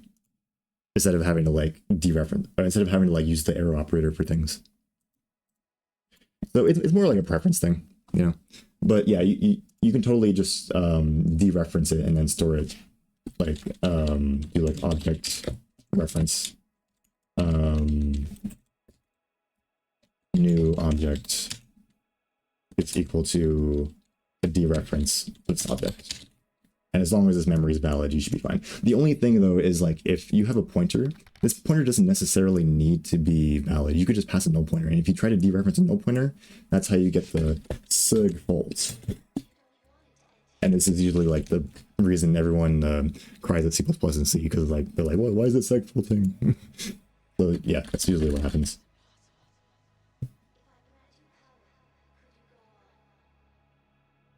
So you create, you can also like just make a strip copy of this. Like you could just do this and then you would have this copy and it would still work exactly the same. So you can do like a new object like this, but this would just make a copy of it. The reference would just, yeah, again, like references, they kind of do the same thing, but also like they're treated different by the language.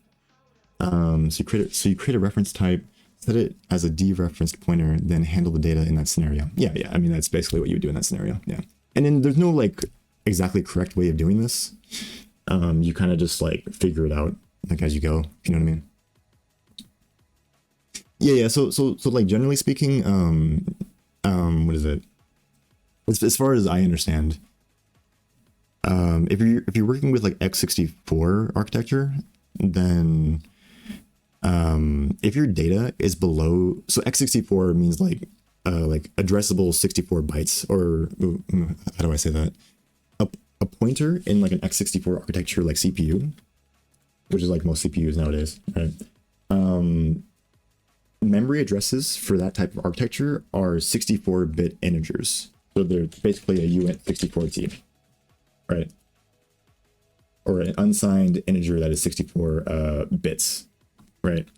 Okay, and the reason why I'm explaining this is because basically, if you have data that's below this size, you should just pass it, because this is the size of a pointer, right?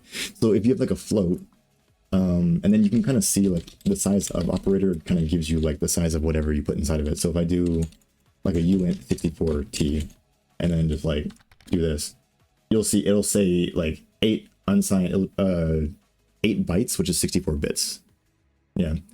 So if it's below this, then usually you can like if you have a float, like a size of like a float, which I think is half of this. Yeah, see, it's 4 unsigned 64. So this is 8 bytes and this is 4 bytes. So 64 bits and 32 bits. Right? So it wouldn't make sense to pass like a float pointer, because you like float pointer of float. I mean, you could, like, you could technically, like, if you want to, whatever. But the size of this pointer is now 64 bits, and you have to dereference it. So you added like indirection to the program using the pointers, which does have a cost. And also, like, the memory that you're passing here is 64 bits when you could have just passed the float, which is 32 bits. So, like, but usually, like, and again, also another point, when you're passing pointers, there is a little bit of, like, work the CPU has to do when it has to dereference this. Like, when I do this, like, object dereference right here, there is a little bit of work, because it has to actually go retrieve the object in memory using this pointer. And depending on if it's fresh in the cache, you'll have like good or bad performance issues. Yeah. So, and that just depends on how you laid out your program. That's just like situation dependent, right?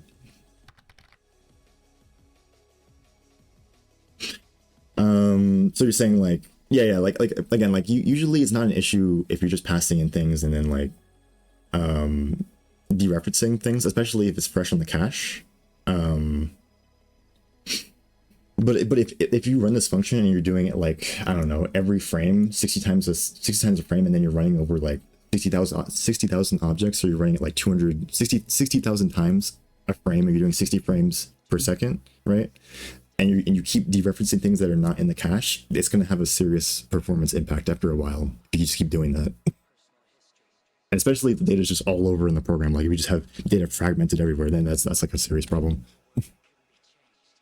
Only if the reference object is larger than the pointer. So yeah, from what I was saying before, if you have an object that's bigger than like 64 bits, right, for a 64-bit architecture CPU, right, then usually it's better if it's bigger than that, then you should pass the pointer, right, because you're getting like a benefit, because you don't have to pass the whole object.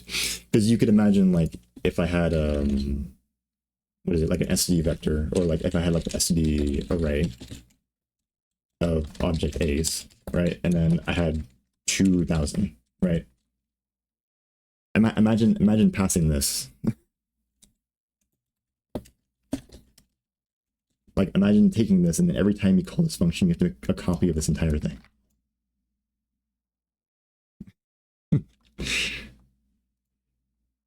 So yeah, in this case, you would definitely just pass the pointer, because like, why? Oh, in assembly. Yeah. Assembly is fun.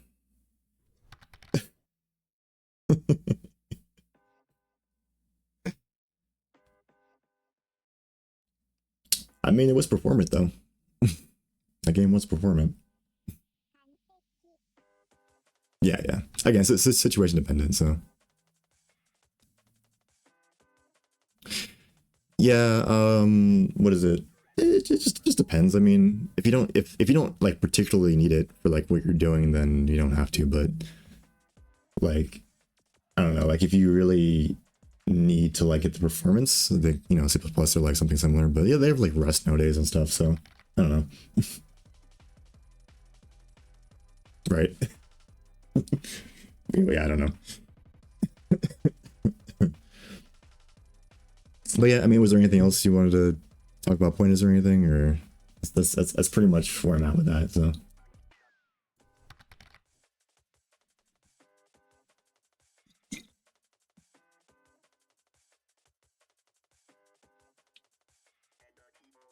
I think the fun really comes when you're just writing in C, and then you have to write all the libraries yourself. Well, not all of them, but But yeah, I'm gonna go ahead and get rid of this one. Let's see. And then this thing had linker errors. I think I have to rebuild the project. Let me see.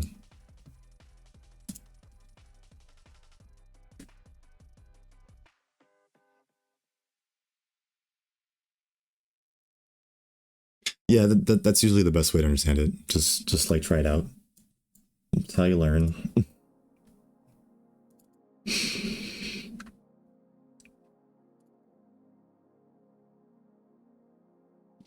Yeah, but I mean, also when you're just building stuff, like you just want to build things, you know. Like you can kind of get away with not using pointers for the most part and just using like normal stack variables and like references. And performance-wise, that's usually the best thing to do. So, yeah. And then yeah, again, there's like smart pointers and like other things you can do and like memory allocators and yeah, it's all situation dependent. So, but I think if you're just gonna build something, I feel like just build it and then don't care about it and then just like iterate after that, you know. And then over time, you'll just kind of figure out like, oh, like that doesn't work. The references are easier to deal with for sure. Yeah. But yeah, it's just they break down in certain situations, so it just depends.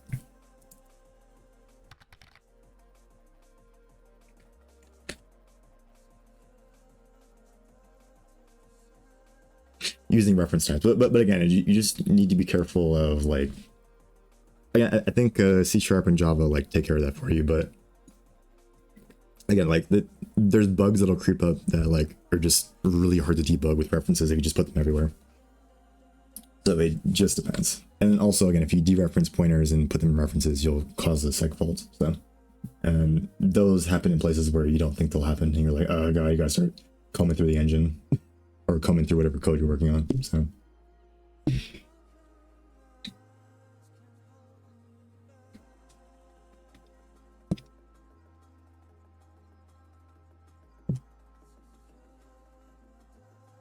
Okay, let me see if this actually builds now. Hopefully the linker doesn't yell at me.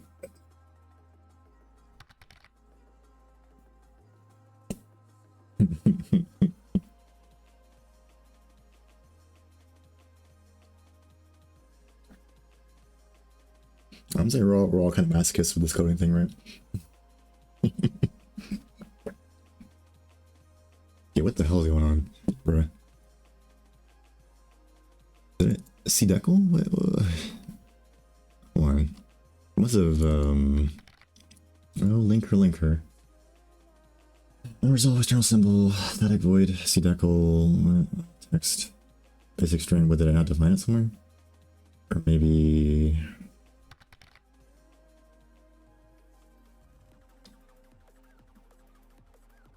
No, you know what? Maybe I need to clean the solution and retry it again. Because it's probably like some stale references or something.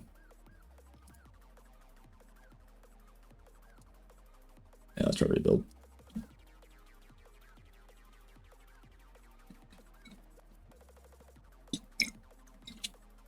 Yeah, honestly, same too.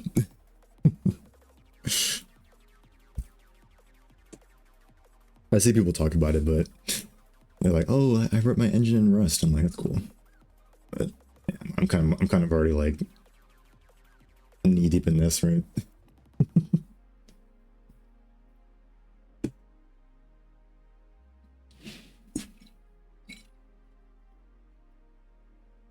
There's a lot of other languages coming out too for like I think game programming and stuff too. I guess Odin or something. What was the other one the guy made? The guy who's always like snarky. What is his name? Jai. That was the other language too.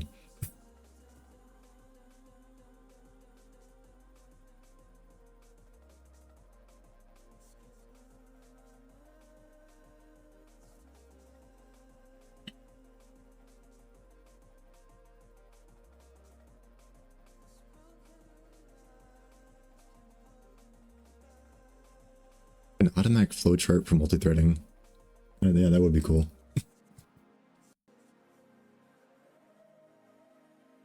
You could like see all the... I do not know how you would do that though, but that would be sick. multi-threading hurts my brain.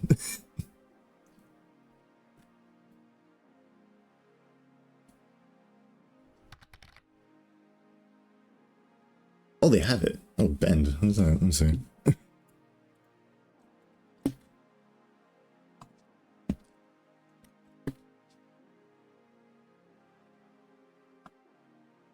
Oh, okay. So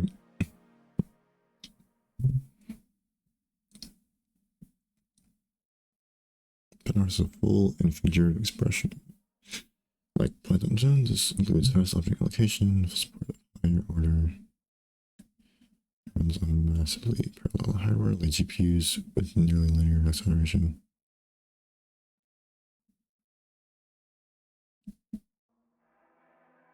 Vector creation knowledge intent time. Wait, it just works like straight on like compute shader type of stuff. It's just all uses CUDA on the GPU, but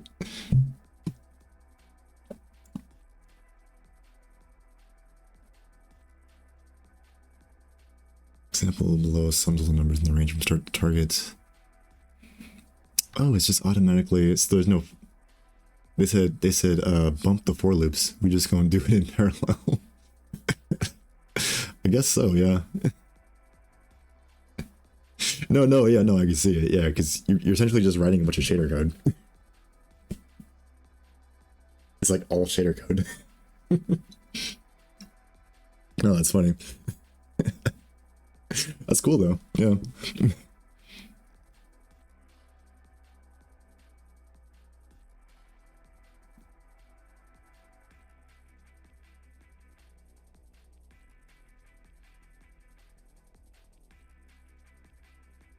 Oh, they got a Apache license too. Oh, that's sweet of them.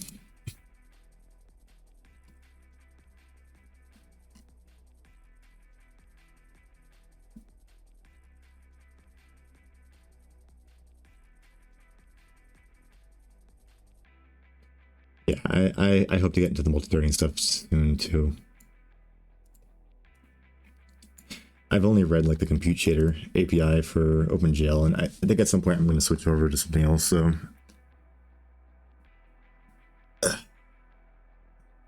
when do I want to get that done? Yeah, you know, I think after I start getting really good with my art, or I make my shader editor, and then I start like really getting into like art shaders. I think after that I'll start working with compute shaders.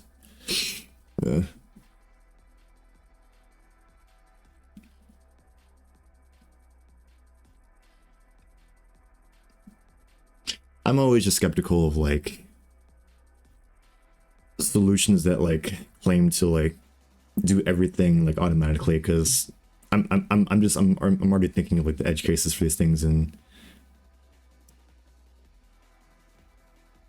because I my understanding of multi-threading is like you usually just try to find things that you know are going to be like multi-threadable, and if it's not, it's just not.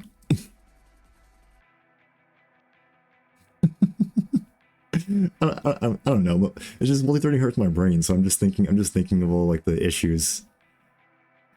So I'm just like, yeah, usually you can only take advantage of multi-threading of like very specific situations. Because some code, it just, you need to like have it sequential. So yeah, I don't know. Maybe I'm just ranting.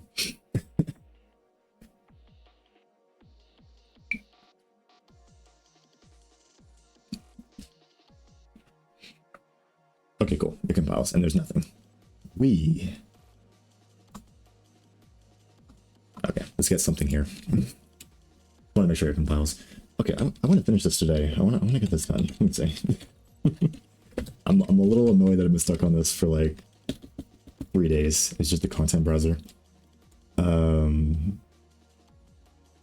got my fixed string API working, so that was nice, but still, content browser. So let's see. So we got the tooltip. Okay, let's initialize this really quick. It's so close, so close.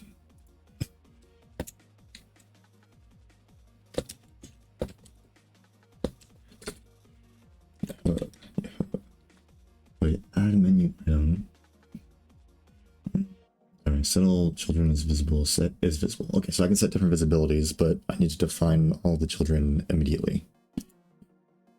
And then I can do my logic. So basically the children is going to be these. All these. So we just join these. Let's get rid of this for a second. Dun, dun, dun, dun, dun, dun, dun, dun. Let's get rid of this pop-up thing because I don't care.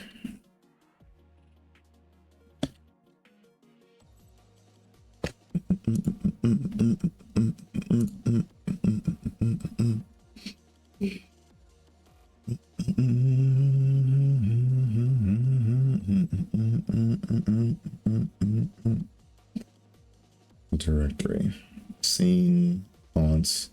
Okay, so these are the ones. These are the things I want to do. So let me just take this whole thing.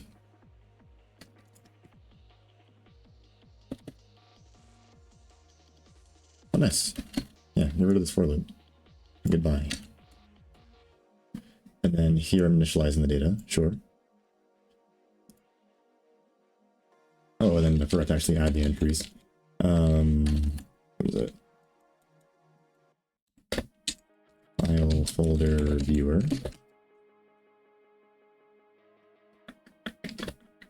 Add entry. There we go. New entry. And does this have any data that's still on the stack? So I'm assuming it just needs a copy. No point doing SD move. So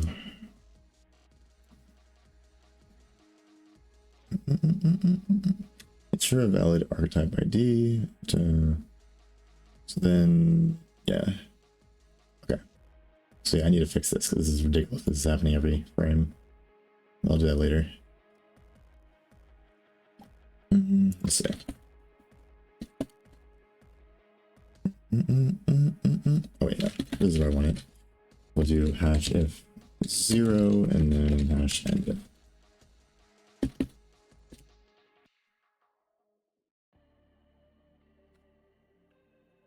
So it looks like I put these just flatly. I don't have any like...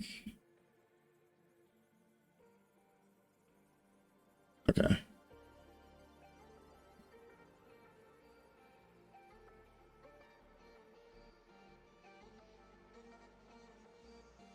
Oh, okay. So these are... Okay, so maybe I should add an API for just straight up clearing it. These are... This is an SD variant, which means it's either one or the other. But either way, this is, I believe this is held in the stack, so when this falls off... Yeah, this is what we'll call the destructor for this.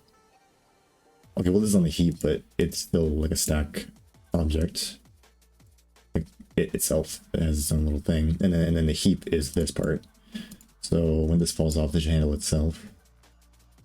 So I don't think I need to manage anything. But I think yeah, I can just, if I want to add like a clear API, void clear entries.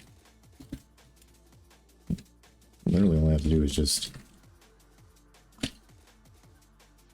do m entries not clear. There's no dynamic memory to manage. Cool.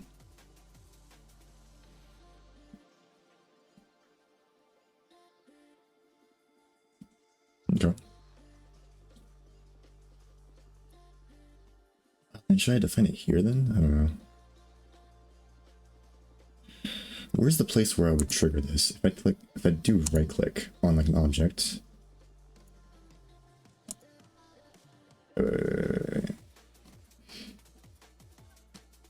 It's on right click. So, and then each archetype. So we'll have the archetype here. Click right click, so we'll have the archetype available to us. Then, okay. I think I get it. So, we're gonna go here. M on right click. And it's gonna be equal to something, but it's the entry. Okay. Let's go here. I'm gonna add a new function.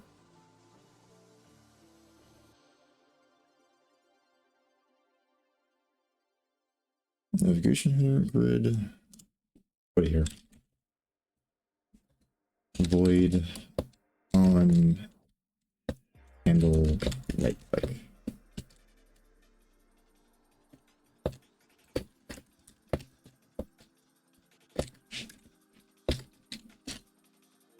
Did I copy something? No, it's just that. Okay.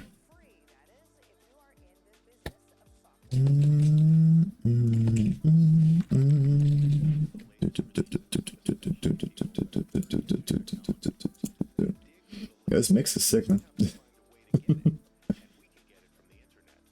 It's supposed to be a DMCA free mix, but I be hearing a lot of assuming copyrighted things going on in this mix. So I don't know.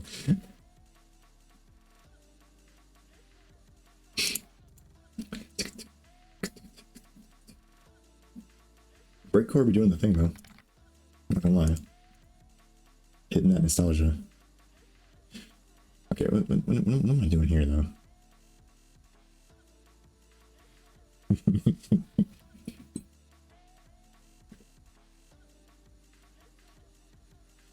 Okay. Well, let me hook these up. So I'm on right click. Go ahead and bind it. On grid handle right click. I think in all cases I handle the right click in some capacity, so. Because yes. Because yes.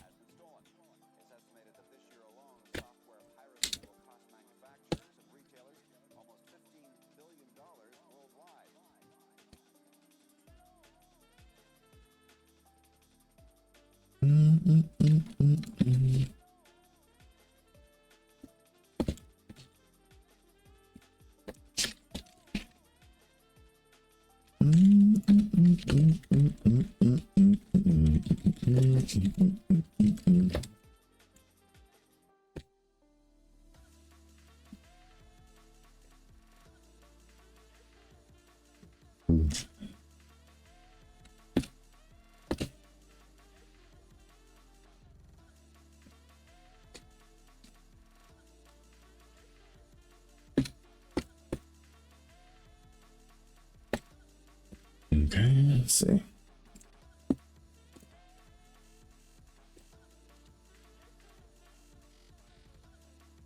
Yeah, I could put like a function particularly each one of these, but I don't think I need to. Okay. So all of these get handled here, which provides the particular entry, and then here's where I'll handle it. So let's go do this.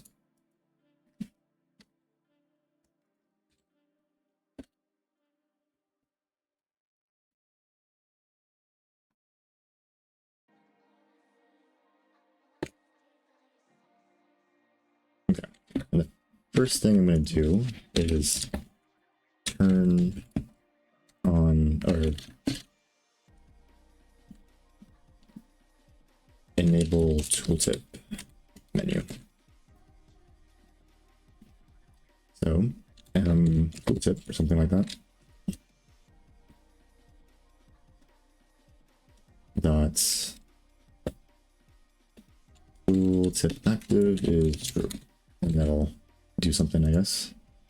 And then the only other thing is I just need to manage which items get added. So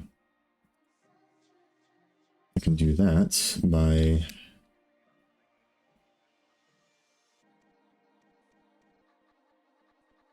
I guess I could just add all this functionality. Okay, wait. Let me just think like what I think current entry dot m archetype ID. Okay. And let me head back up really quick. Check what this is called. Browser file type, that's what it is. Browser file type. File type is equal to and then just cast this into whatever this is, or just, I guess, just a closer file type. Okay, there we go. Okay, so now we get the file type. And then I guess I could do a switch statement. I don't know. Or I could just keep this logic. Yeah, you know what? Just keep this logic. Cool. So I think the first thing is we're going to do right click tooltip, not clear entries. I think this is going to be unique to whatever's going on. And then what are we going to do? Go ahead and add the appropriate ones.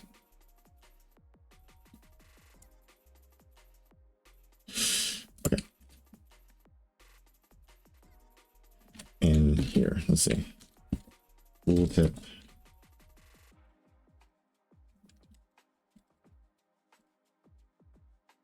And this, I guess. And do UID.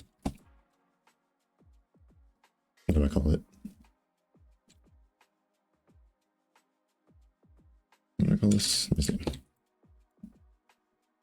Okay, so basically, I'm just trying to get, or how do I say? I need to add these function pointers, like all of these function pointers as like their own thing. Or how do I say? I need to add them to the tooltips at the beginning of like when I initialize this panel, I initialize this whole like part of the UI. So probably right here. So what we're going to do is for each one, we're going to go ahead and add an entry. Right click tooltip. That's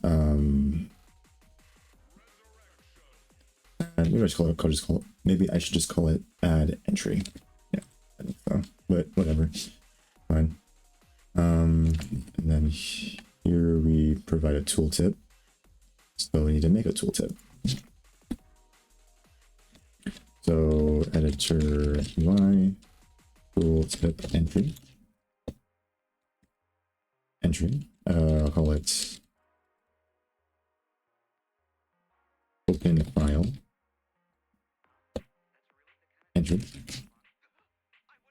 and it needs to be constructed in a very particular way. So the name of it is going to be open file in text editor.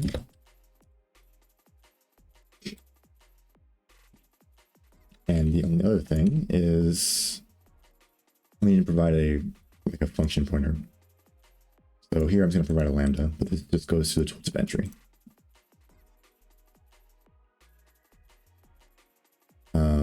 How do I say?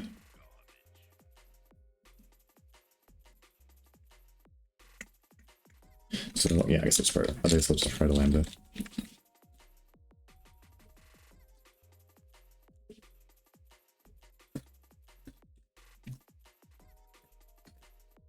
Right, and for some reason doesn't like it because I didn't define tooltip entry, because then I was many of that.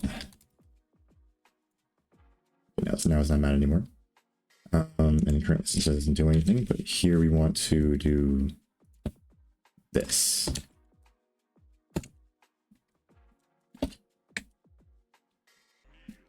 And it's gonna be this. Okay, and then if I go back here, wherever I do the on right click, one of the things I should do before this is actually that's what it's called, current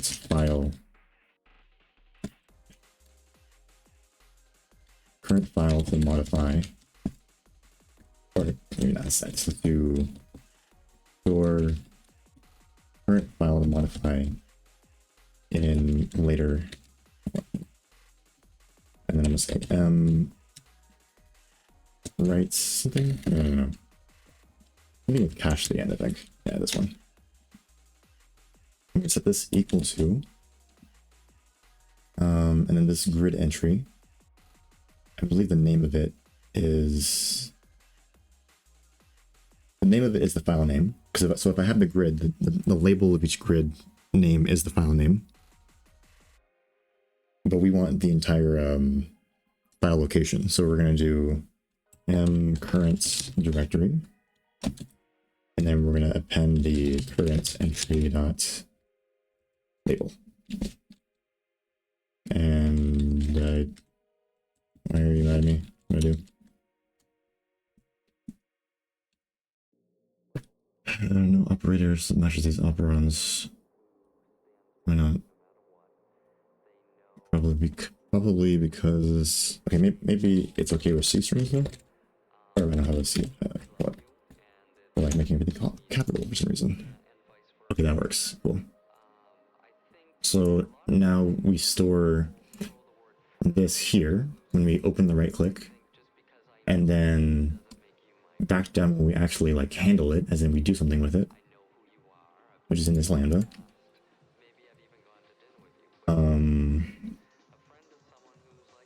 We're just going to use the hash.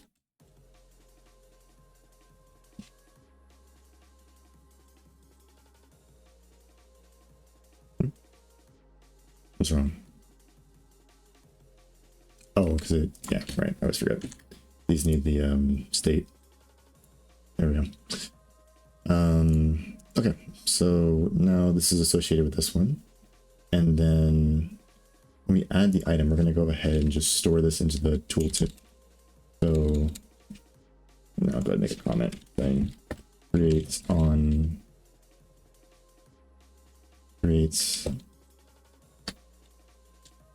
open file in text editor entry inside a tooltip menu.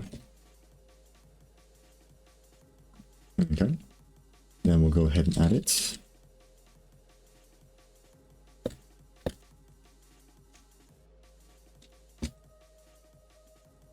And then it should return a UUID if I'm not mistaken.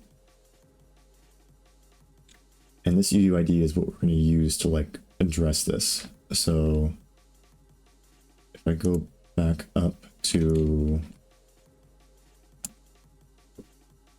oh, be right back.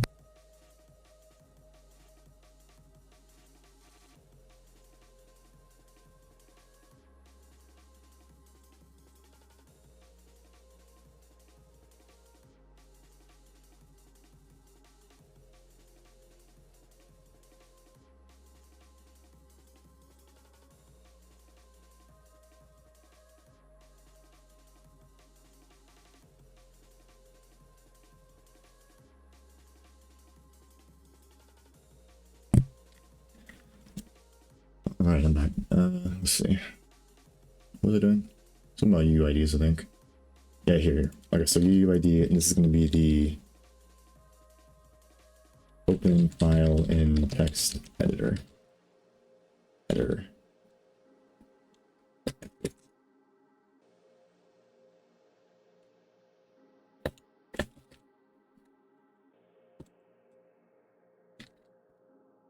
This was to get value initialized or something, but then fine. So that'll be the way I reference that when I modify it.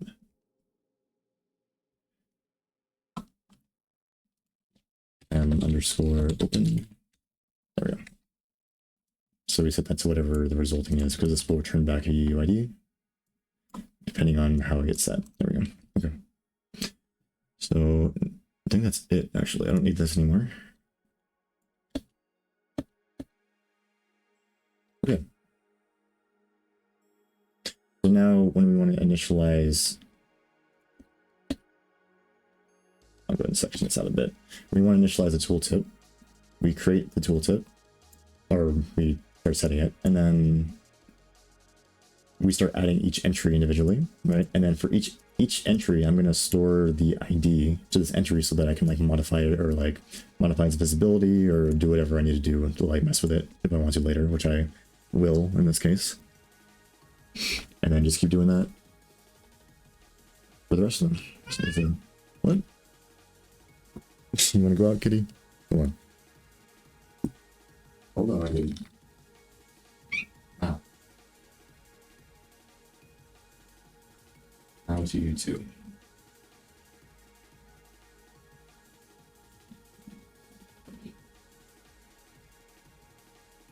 Oh, you mean to like prevent like pass-throughs? Yeah, I send that, not finish that. Didn't mean to send that, did not finish the message. Oh, well, do your thing. Wait, so was the message intended for me?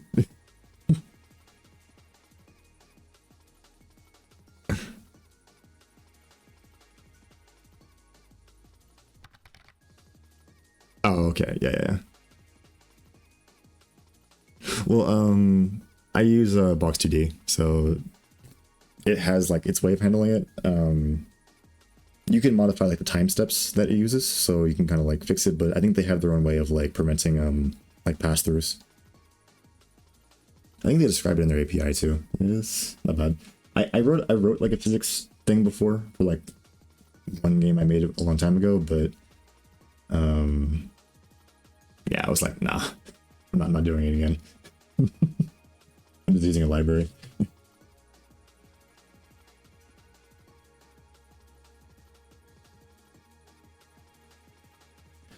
What was this thing?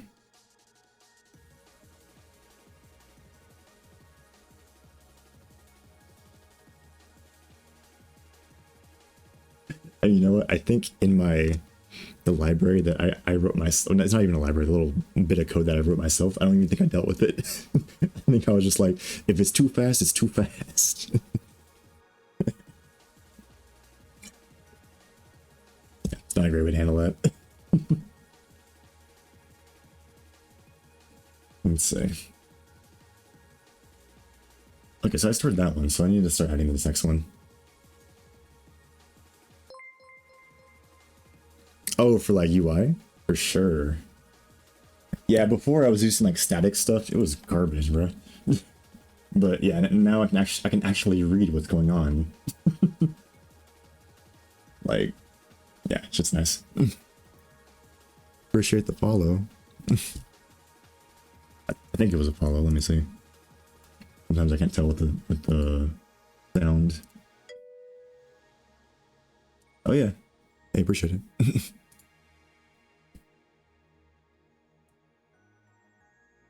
Oh wait, what? Okay. Okay, so this is this entry. Cool. So what was it doing?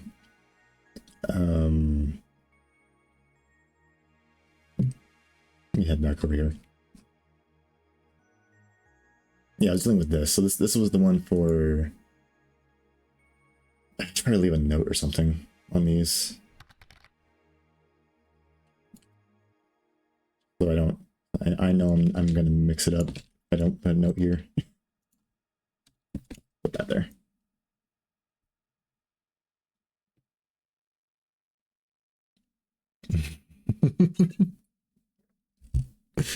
Hey man, do your thing, man. Do your thing. For sure.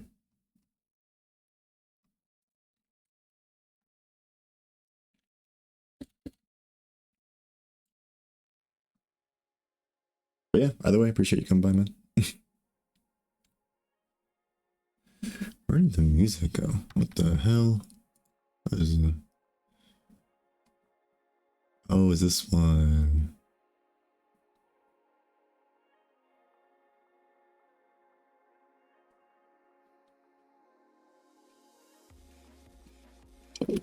Oh, web development.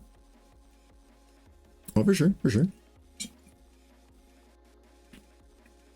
Have you started with anything in particular, or you say you're just thinking about it? Like any courses you were looking at?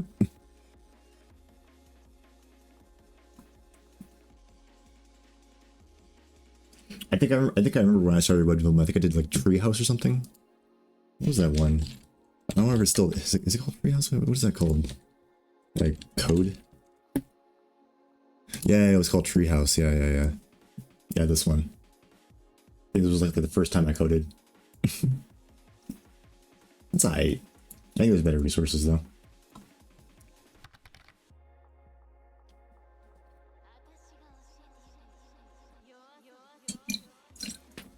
Yeah, I think web development's probably like the most what is the word? Like immediate.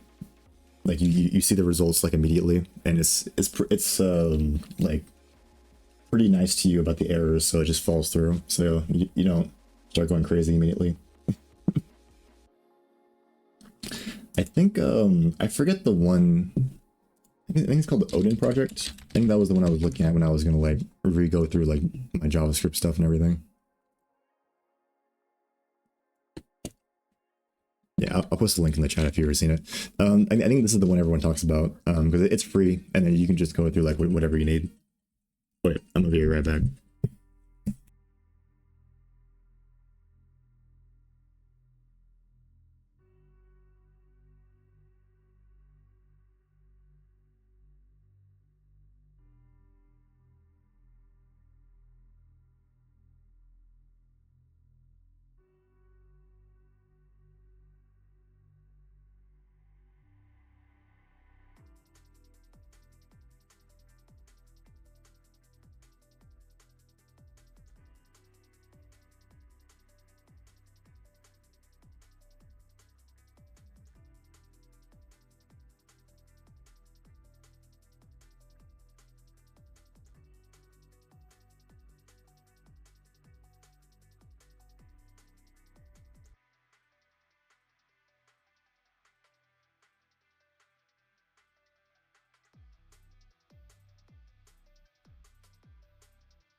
Oh, dang, sure. Well, let me know how that goes with the web development. Shit was fun. I think I do have to head off though. I wanted to finish this today. I'm like 95% done. I say that and I'm not. I don't know. Whatever. But yeah, I'm gonna be back on tomorrow, like same time, like 1 p.m.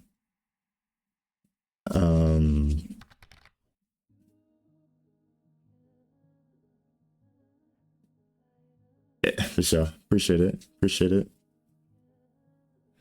Let me see if there's anything. I want to see if I push my code really quick before I head off. I don't think I actually no. I don't think I'm gonna push because not really much to say about this. Well, yeah, no, I'm just gonna leave it. But all right, guys. Yeah, I'm gonna head off. You guys have a chill day or night. Where's my thing, bro? Yeah, I think that was it. All right, hey guys.